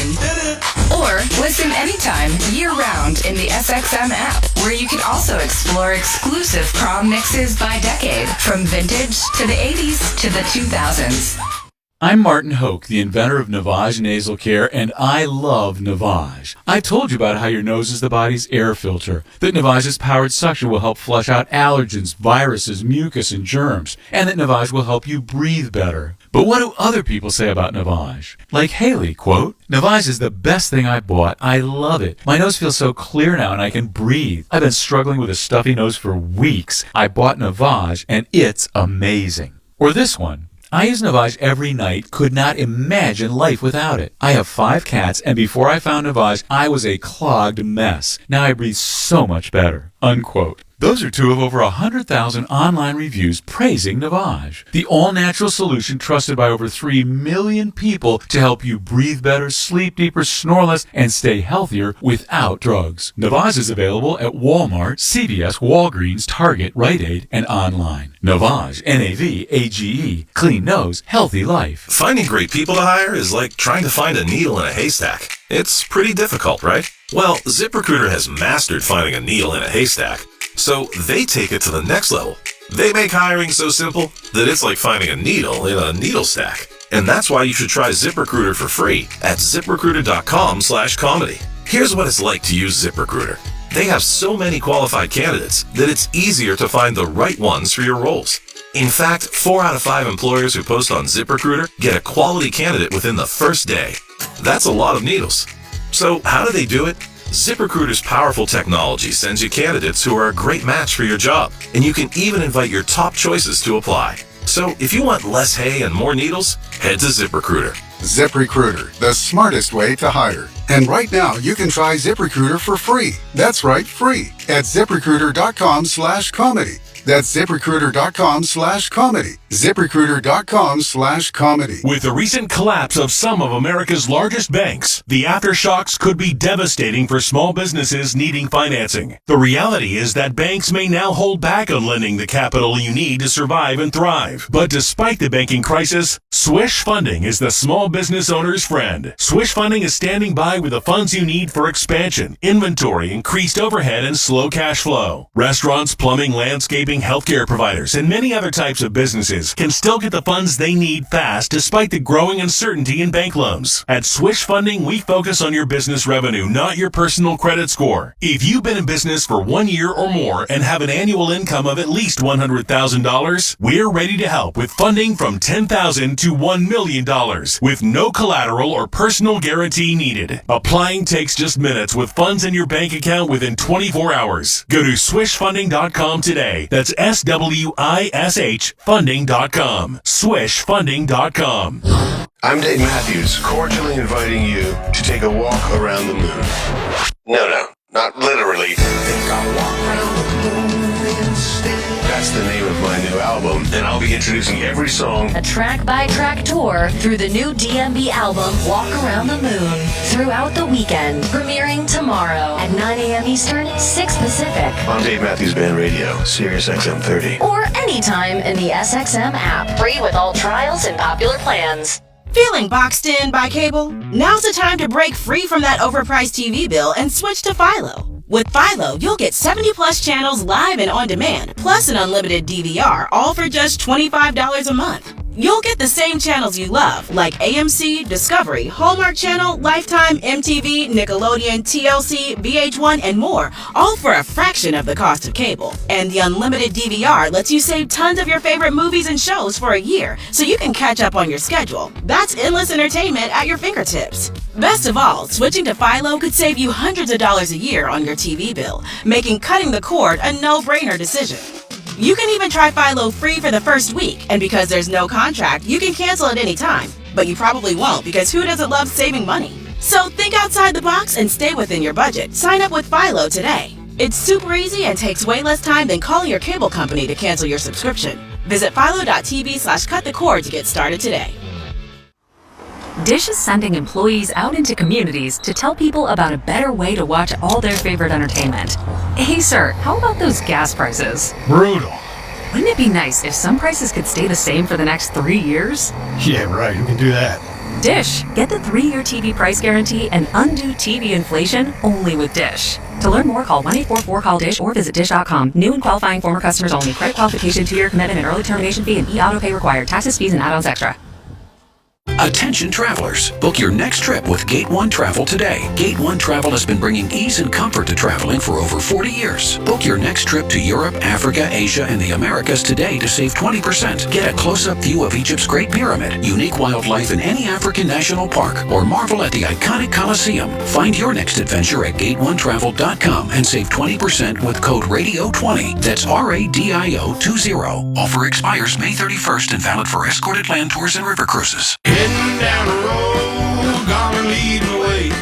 Garmin's how all the truckers get it done. And now we're moving along the custom route to get there.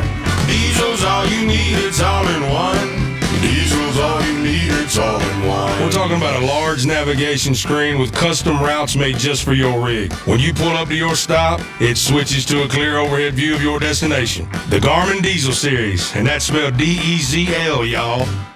At Werner, we believe that average is for other people. We were founded in 1956 as a one-truck company, growing to the industry-leading truck and trailer fleet we are today. Werner delivers superior truckload transportation and logistics service to customers across North America. We have more than 14,000 talented professional driver and non-driver associates who keep America moving. Visit ChooseWerner.com to see opportunities available with us today. That's ChooseWerner.com. You're listening to Paper Route by I Am Athlete with hosts Brandon Marshall, Ashley Nicole Moss, and Corey Holmes. Welcome back. You're here for another episode of Paper Route. I'm Corey in the Holmes, aka Corey in the Cut. I got Ashley Nicole Moss with me, and I got Deshaun Jackson with me.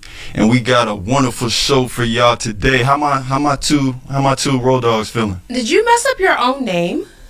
How? You said Corey in the Holmes. You meant Corey in the Cut. No, Corey I didn't. Holmes. You definitely did. No, I didn't. Did I do that?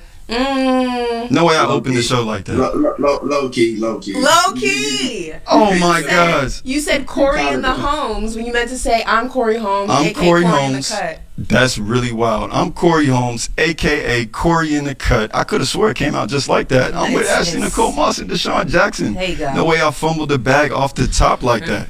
But I tell you what, maybe it's just my excitement because the Heat took game 1 in Boston. God. Maybe that's what it's about. Oh my goodness. So we're gonna talk about that, of course. Yo, DJ, with the Heat, with the Heat taking game 1, you don't even have to know much about the game. You think they got a chance to take the series?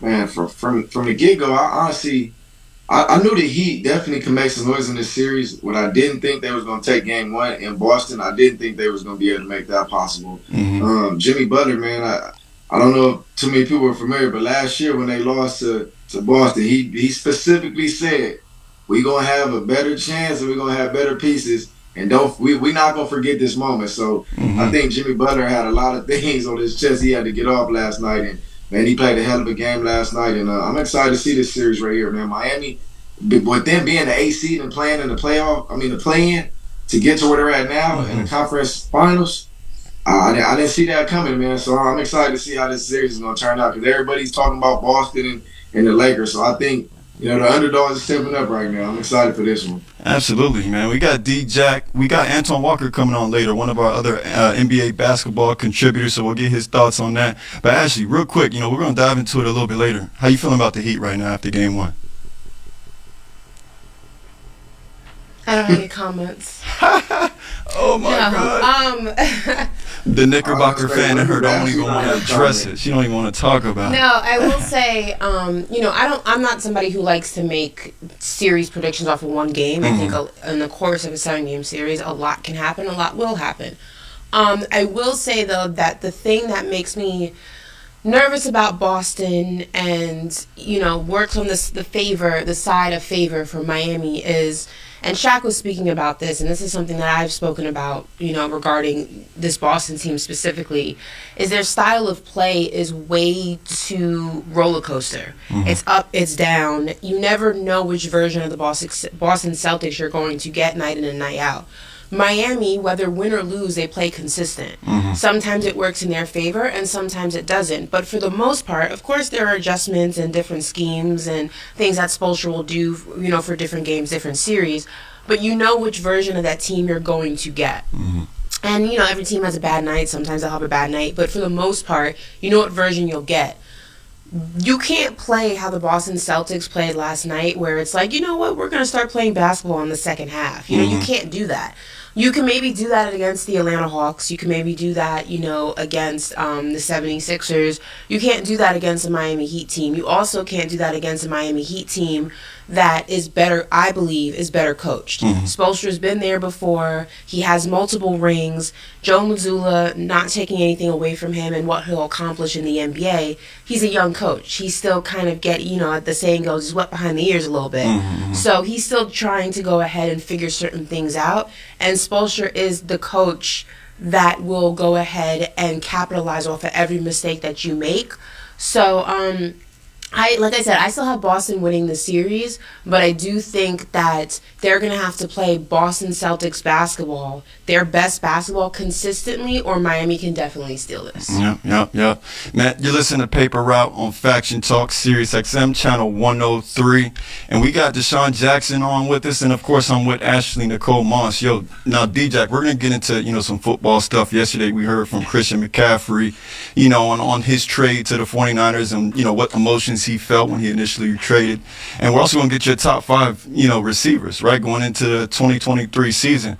But first, yo, it's Thursday, right? Happy Thursday, but it's also Throwback Thursday. Yo, so before we bang it off, DJ, I wanted to ask you, what was your favorite touchdown in your career? Like, what was the most favorite play that stood out to you in your career? And listen, but look, why you think about that, right? I got 2 plays I wanted to roll. Let's roll that first one. Maybe some of these will fall into that category. For sure. And it's a line drive kick. The Giants. Jackson bobbles in the West don't like this one. We don't like this one. Probably a Dolphins. And BC too. BC too in the back. BC in the back don't like this one. Are you kidding? Deshaun Jackson. Still not in. And troll y'all at the same time. D-Jack, I was a little boy watching this. I was with my dad. My dad, an Eagles fan. Well, I can tell you, we was in disbelief. We couldn't believe what we was watching. That's personally my favorite play of yours. I can honestly say that. But we got another one too. Wait, you were a little boy? I had to have been. What year was that? DJ? You remember? 2010. 2010. I was a freshman in high school. I was a freshman All-American too, D-Jack. St. Thomas Aquinas. You know what I'm saying? I had to throw that in there. D-Jack was the inspiration. I was trying to be D-Jack on the field. I was a senior in high school. It's not that much. But you said a little boy. I said, ain't no way you were a little boy. I was a youngin'. I was a youngin', freshman in high school. But check me out. We got another clip too. I mean, you can still sit on your answer, but we got another clip. Let's roll that second one. Oh, you got that jokes. Okay, y'all funny. Got it. We got the cowgirls, right, D-Jack? Yo, this one was legendary though too. I ain't gonna lie, that was on the hurt ankle too, man. On the hurt ankle. Come on now. Yo, that was right there. That was iconic right there. I remember that falling into the end zone. D-Jack falls into the end zone. What you was thinking right before you fell into the end zone like that? Man, I ain't gonna lie, bro. That one right there, that was a spare moment thing, man. Like I was like, for one, that was like, 91 yards running through the field. 91. All the defenders trying to run down and get me, man. It was like, my ankle was killing me. I don't know, at the end, it was just like, man, I went through all this. I said, man, let me count these dudes real quick. So I turned around and just fell back in the end zone. Hey, Terrence Newman, he was sick. He was like, man, this little dude did all that and fell on the end zone in my face. Yeah, right.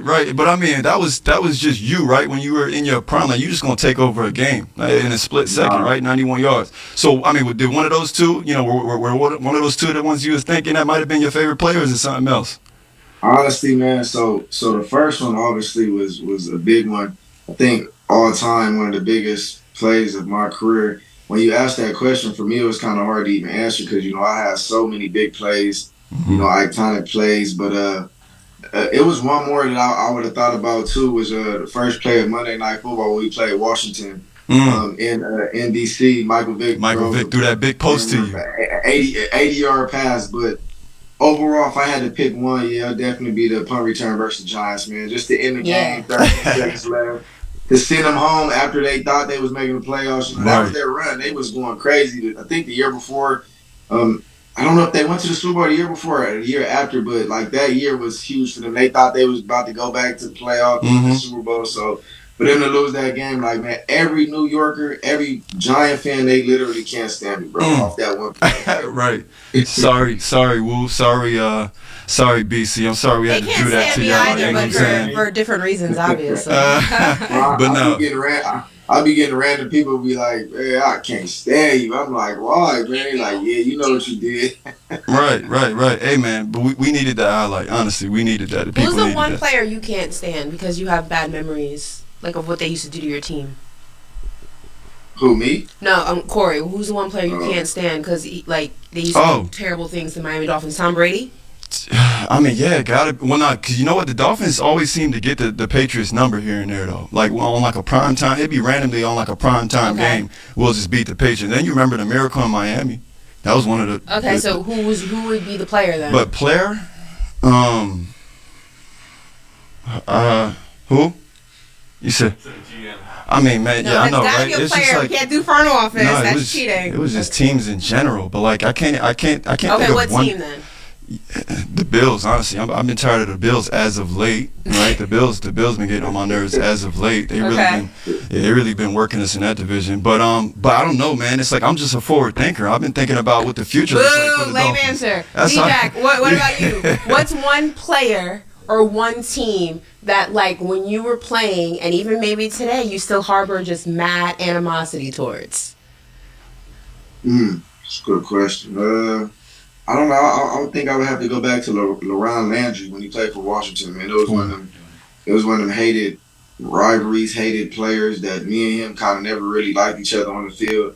Every time we played him, he always would go beyond the game. You know, he used to get very personal, and I'm like, at the end of the day, it's football. It should never get that personal, but some guys take the game very personal and serious. But he used to just say things that kind of was like overboard disrespectful. And I'm like, bro, playing football at the end of the day, you can't talk about personal stuff. So I never really liked him after that. You know, he said a few things which I ain't gonna really get into. Yeah. He said some things, and I was just like, yeah, dog, I can't respect you. Every time I'm gonna go against you, I'm gonna disrespect you to the utmost as well too, because that's basically how I felt. You know, when we had our interaction. I feel that. Mine is no secret. It's obvious. Team-wise, the Philadelphia Eagles. And probably that guy right there. No, player-wise, Eli freaking Manning. Yeah. I hated Eli Manning. Yeah. I hated the way he breathed. I hated the way his helmet fit his head. I hated how his head looked when he took his helmet off. I hated the way that he smiled. I hated the way he stared at the end zone. I hated the way he gave his post-game interviews. I hated everything about Eli Manning. Everything. Everything about him. Goodness. Yeah. That's fair to say. That's a fair answer. Yeah. All right, guys, we're going to move on, right? So Christian McCaffrey, he described, like I was saying at the top of the show, the trade to the 49ers as the best thing that ever happened to him, right? So he went on, again, to detail really the emotions he felt when he was traded away from Carolina. This is what he said. He said, in hindsight, I firmly believe it's the best thing that ever happened to me. But at the time, it was bittersweet, right? This is what McCaffrey told the Mercury News. I mean, you're leaving, and in my head, I'm pissed off, to be frank. I felt like you guys don't want me anymore. And that's what it is. And it is what it is, right? So, again, that was Christian McCaffrey. Right, you know, again, those were his reactions to after he got traded to the 49ers. Now, mind you, last year for the 49ers, in the 11 games that he played with them, he accumulated 1,210 yards from scrimmage and then added 6 touchdowns. Now, his 4.7 yards per carry was actually the most he averaged since his all-pro year in 2019 when he was with the Panthers. And we know that year, I mean, he went off, right? So, D-Jack, I wanted to ask you, though, is Christian McCaffrey's best football ahead of him? Do you think he's in the perfect spot with the San Francisco 49ers? Man, you know, Christian McCaffrey, you know, since he came out from Stanford, in my eyes, you know, to be a young player in the NFL, to come in and make some blossoming plays, you know, in my eyes, the only thing that ever held him back was injuries. So for him to be able to get a new start, fresh start, to be able to come into 49ers, you know, coming into offense with the receiver like Deebo Samuels that actually has a kind of similar playing skill. He could go in the backfield and run the ball and be in Shanahan's offense, to me, is a great niche to have, like a guy like him to be able to come in and play like that. So for me, I think his best football is yet to come. I will say he has a lot of pieces. He has a great offensive line. My boy Trent Williams at left tackle. And just the way he's able to hit the holes. I think a lot of people don't realize once he hit the hole and he makes that move, that quick twitch move, man, like he gets so quickly to the second defenders that by the time them defenders come down to tackle him, it's almost too late because he's shifty. I mean, to be, you know, man, that type of player, man, I mean, he's definitely a one-of-a-kind player, and I just think as long as he doesn't have injuries, he's definitely going to be a special kid in this NFL, man. Absolutely. Ashley, what you think? Yeah, I agree with the point about as long as he doesn't have injuries because, you know, in football, every year, in life rather, not football, not just football, in life every year you get older, right? In football years, some may say you age a little bit more than a normal person. It's kind of like aging in dog years, if you will, because of just all the hits and the strain and just the intensity of the game. So, I will say skill set wise, I think his best days are ahead of him. I think that he really is now in the prime of his career. You know, Brandon loves talking about the prime of the athlete's career. It normally happens around year 6, year 7 is when it starts, Brandon will always say. But injuries or lack thereof, health permitting, is going to be huge, especially, you know, the way he plays football. Yeah. So I think that's going to be the biggest thing to watch, but I also think he's in an environment that's conducive to sustaining his health versus when he was in Carolina, he basically was the offense once, you know, they kind of were going through that transition phase. They were, you know, riding him a lot. Is that a pause moment? Do I have to say pause? Nah, you don't have to. Oh, I was going to say, because like I know like y'all like, Brandon said I'm a that. girl. If Brandon would have said that, I would have had to pause. Okay, yeah. Well, I don't have to do that. But, you know, and the more strain on your body, you know, the more somebody uses you, the more, you know, likely it is to cause injury. Look what happened with Ezekiel Elliott. We used him a lot in Dallas. He was our offense. And that, I believe, is one of the reasons why he's dealing with the situation he's dealing with now. A lot of injuries have cost him that explosiveness of his career, and he's not the same running back he was when he first got there, and that's because he has a lot of miles on him. So hopefully, you know, the 49ers have multiple schemes, so it's not just Christian McCaffrey. I think that they do. They're really good at that. So I agree. I think his best football is definitely ahead of him. DJ, how you feel about the quarterback situation in San Francisco, right? Like they're going to have Trey Lance. I'm they got Brock confused Purdy. by it. I like Purdy, man. Purdy's, man, he has a lot of upside. Like I said, I have a great relationship with Trent Williams, and when I asked him about Jimmy Garoppolo leaving and Trey Lance, and he was just like, man, nah, Purdy's the guy, man. And I think, you know, seeing what he did last year, and I told him, you know, Trent's one of the closest, you know, friends I have in the NFL, so we talked a lot. But last year, when I actually had a chance to go to the NFC Championship game when they played in Philly, and I remember Purdy was on like a 6-game streak where he was going crazy on fire, and I just knew it was going to be one of the games where he ran into him like, man, he can't keep playing this good. And it actually was the Philadelphia Eagles that stopped him. But he was like, man, if he didn't get hurt, because, you know, his elbow kind of got messed up when he threw the ball. But he's like, if he didn't get hurt, man, we was going to win that game. And I'm like, y'all ran up some different dudes that day. But I think Purdy, man, has some upside. Trey Lance, he's shown glimpses of it here and there, but I'm not too sold on Trey so far.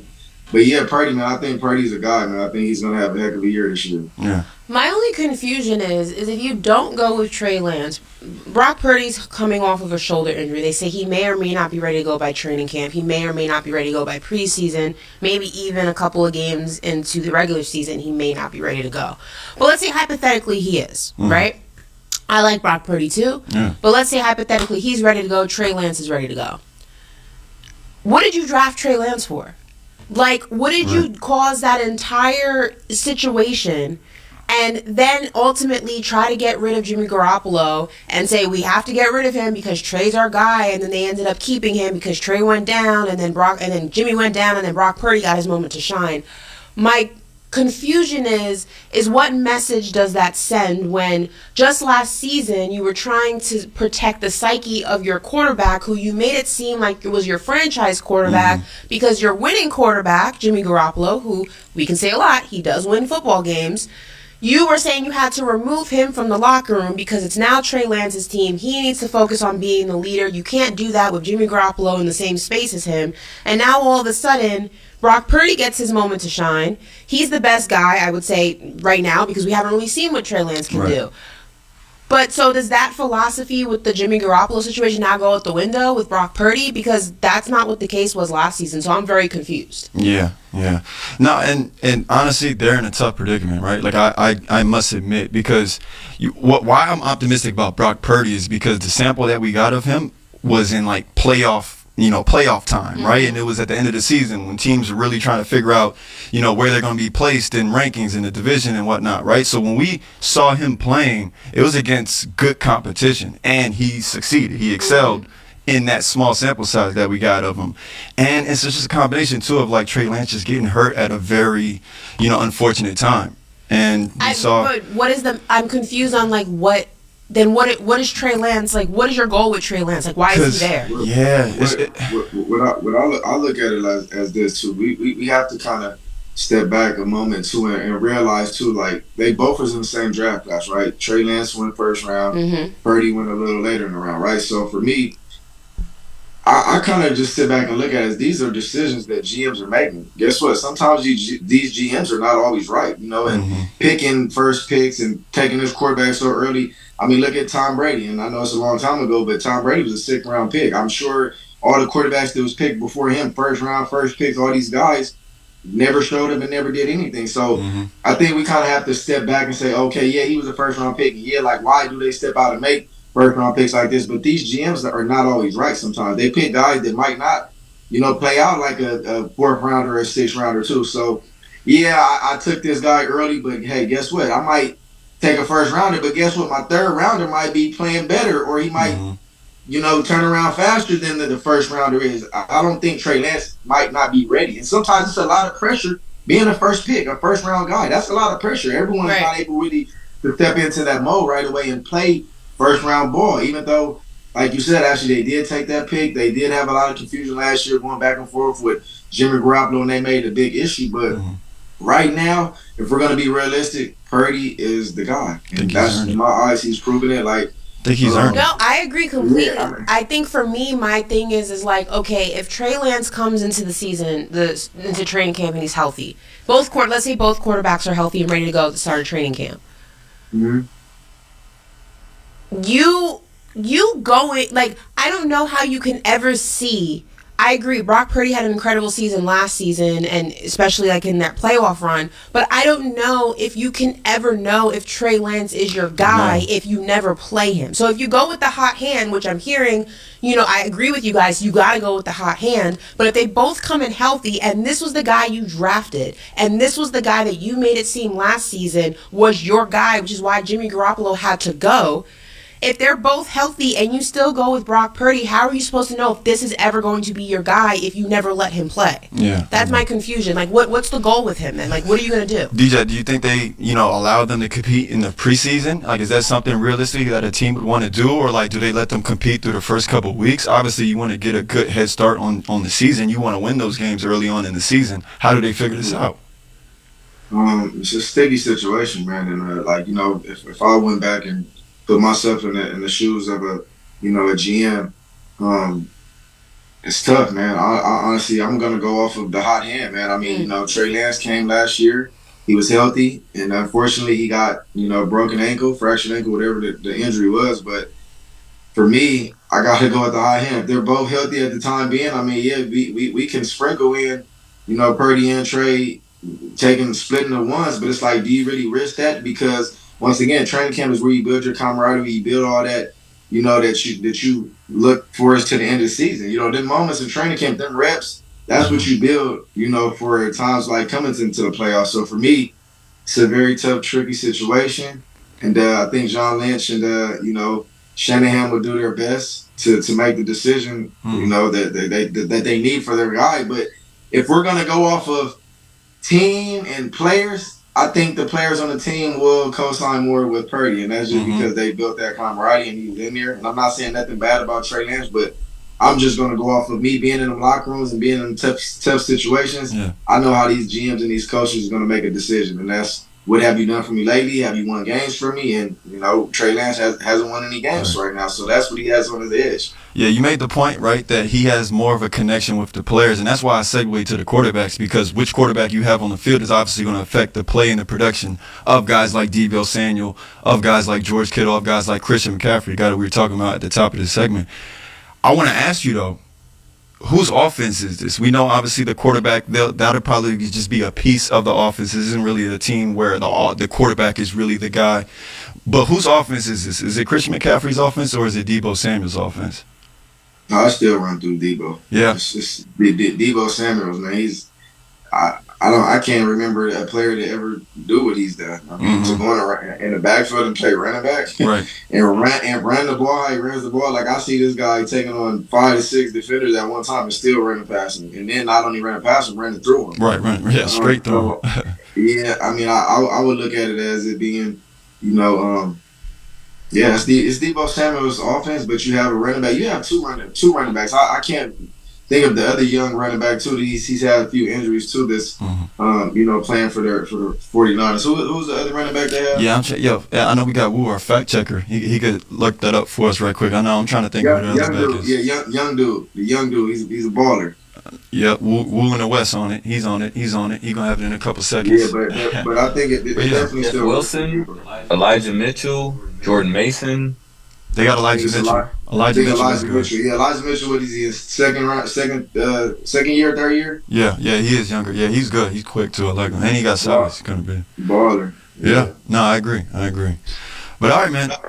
Yeah, I mean, we'll see what happens with the 49ers. I mean, Ashley, I know we wanted to ask you that question too. Christian McCaffrey, Deebo Samuel, you kind of co-sign what D-Jack said? You think that's Deebo Samuel's offense? For sure. Yeah, for sure. But that's listen, the 49ers have a fantastic team, and they have such a great team because it's not reliant. A lot of football teams are reliant on what quarterback they have, in that pocket. The 49ers have this plug offense where it's like, we can function with virtually any quarterback that can throw the ball at least 7 yards. Like, we don't need you to be Brady. We don't need you to be Montana. We don't need you to be Aaron Rodgers. We need you to just be decent, and we got the rest. And that's so impressive, and that makes a team so dangerous to not be reliant on the quarterback position. And it's a testament to that front office and to that coaching staff to be able to build a team like that. And we've seen it like in real time go through so many different quarterbacks in such a short amount of time, and the up and down at that position, and how it has not really affected them drastically to where we're saying, oh, they fell back this year, or oh, they took a couple steps. Like, they're always in it. Like, you can never count them out. It's impressive. I have a lot of respect for the 49ers for sure. Yeah. Hey, let me ask you a question. Do you think that playoff game ends differently if Hassan Reddick doesn't hit Purdy's arm and kind of mess up his elbow? Do you think that playoff game ends a little differently? I do. I mean, you got it. Yeah. I do. Yeah, you got to say yes to that. Do the 49ers win? I don't want to go as far as saying that maybe, but I think it had been a closer game. Yeah. It definitely been a closer 100%. game. I agree with that. But remember though, early in that game, he still struggled a little bit. That defensive line for the Eagles definitely was coming.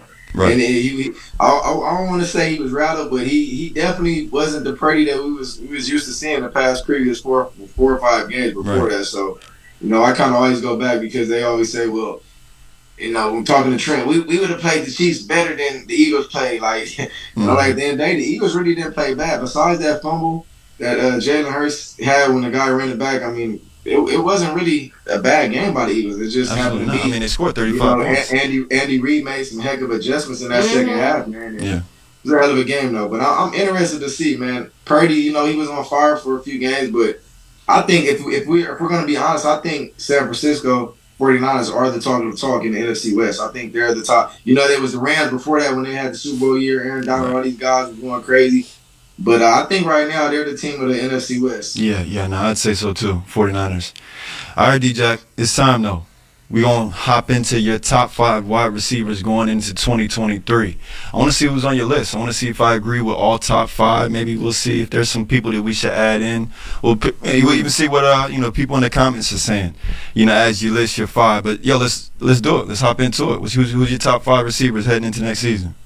And it's bittersweet, man. And the reason why I'm gonna say this is because it's some dogs out there, man. And you know, the top 5 is always gonna be hard because it's like I'm gonna leave some people out that should be in, but for me, I'm gonna just put my best foot forward. I think my top 5, honestly, is Ace and Dogs, man. So number 1, and I'm gonna put them in order. This is my order.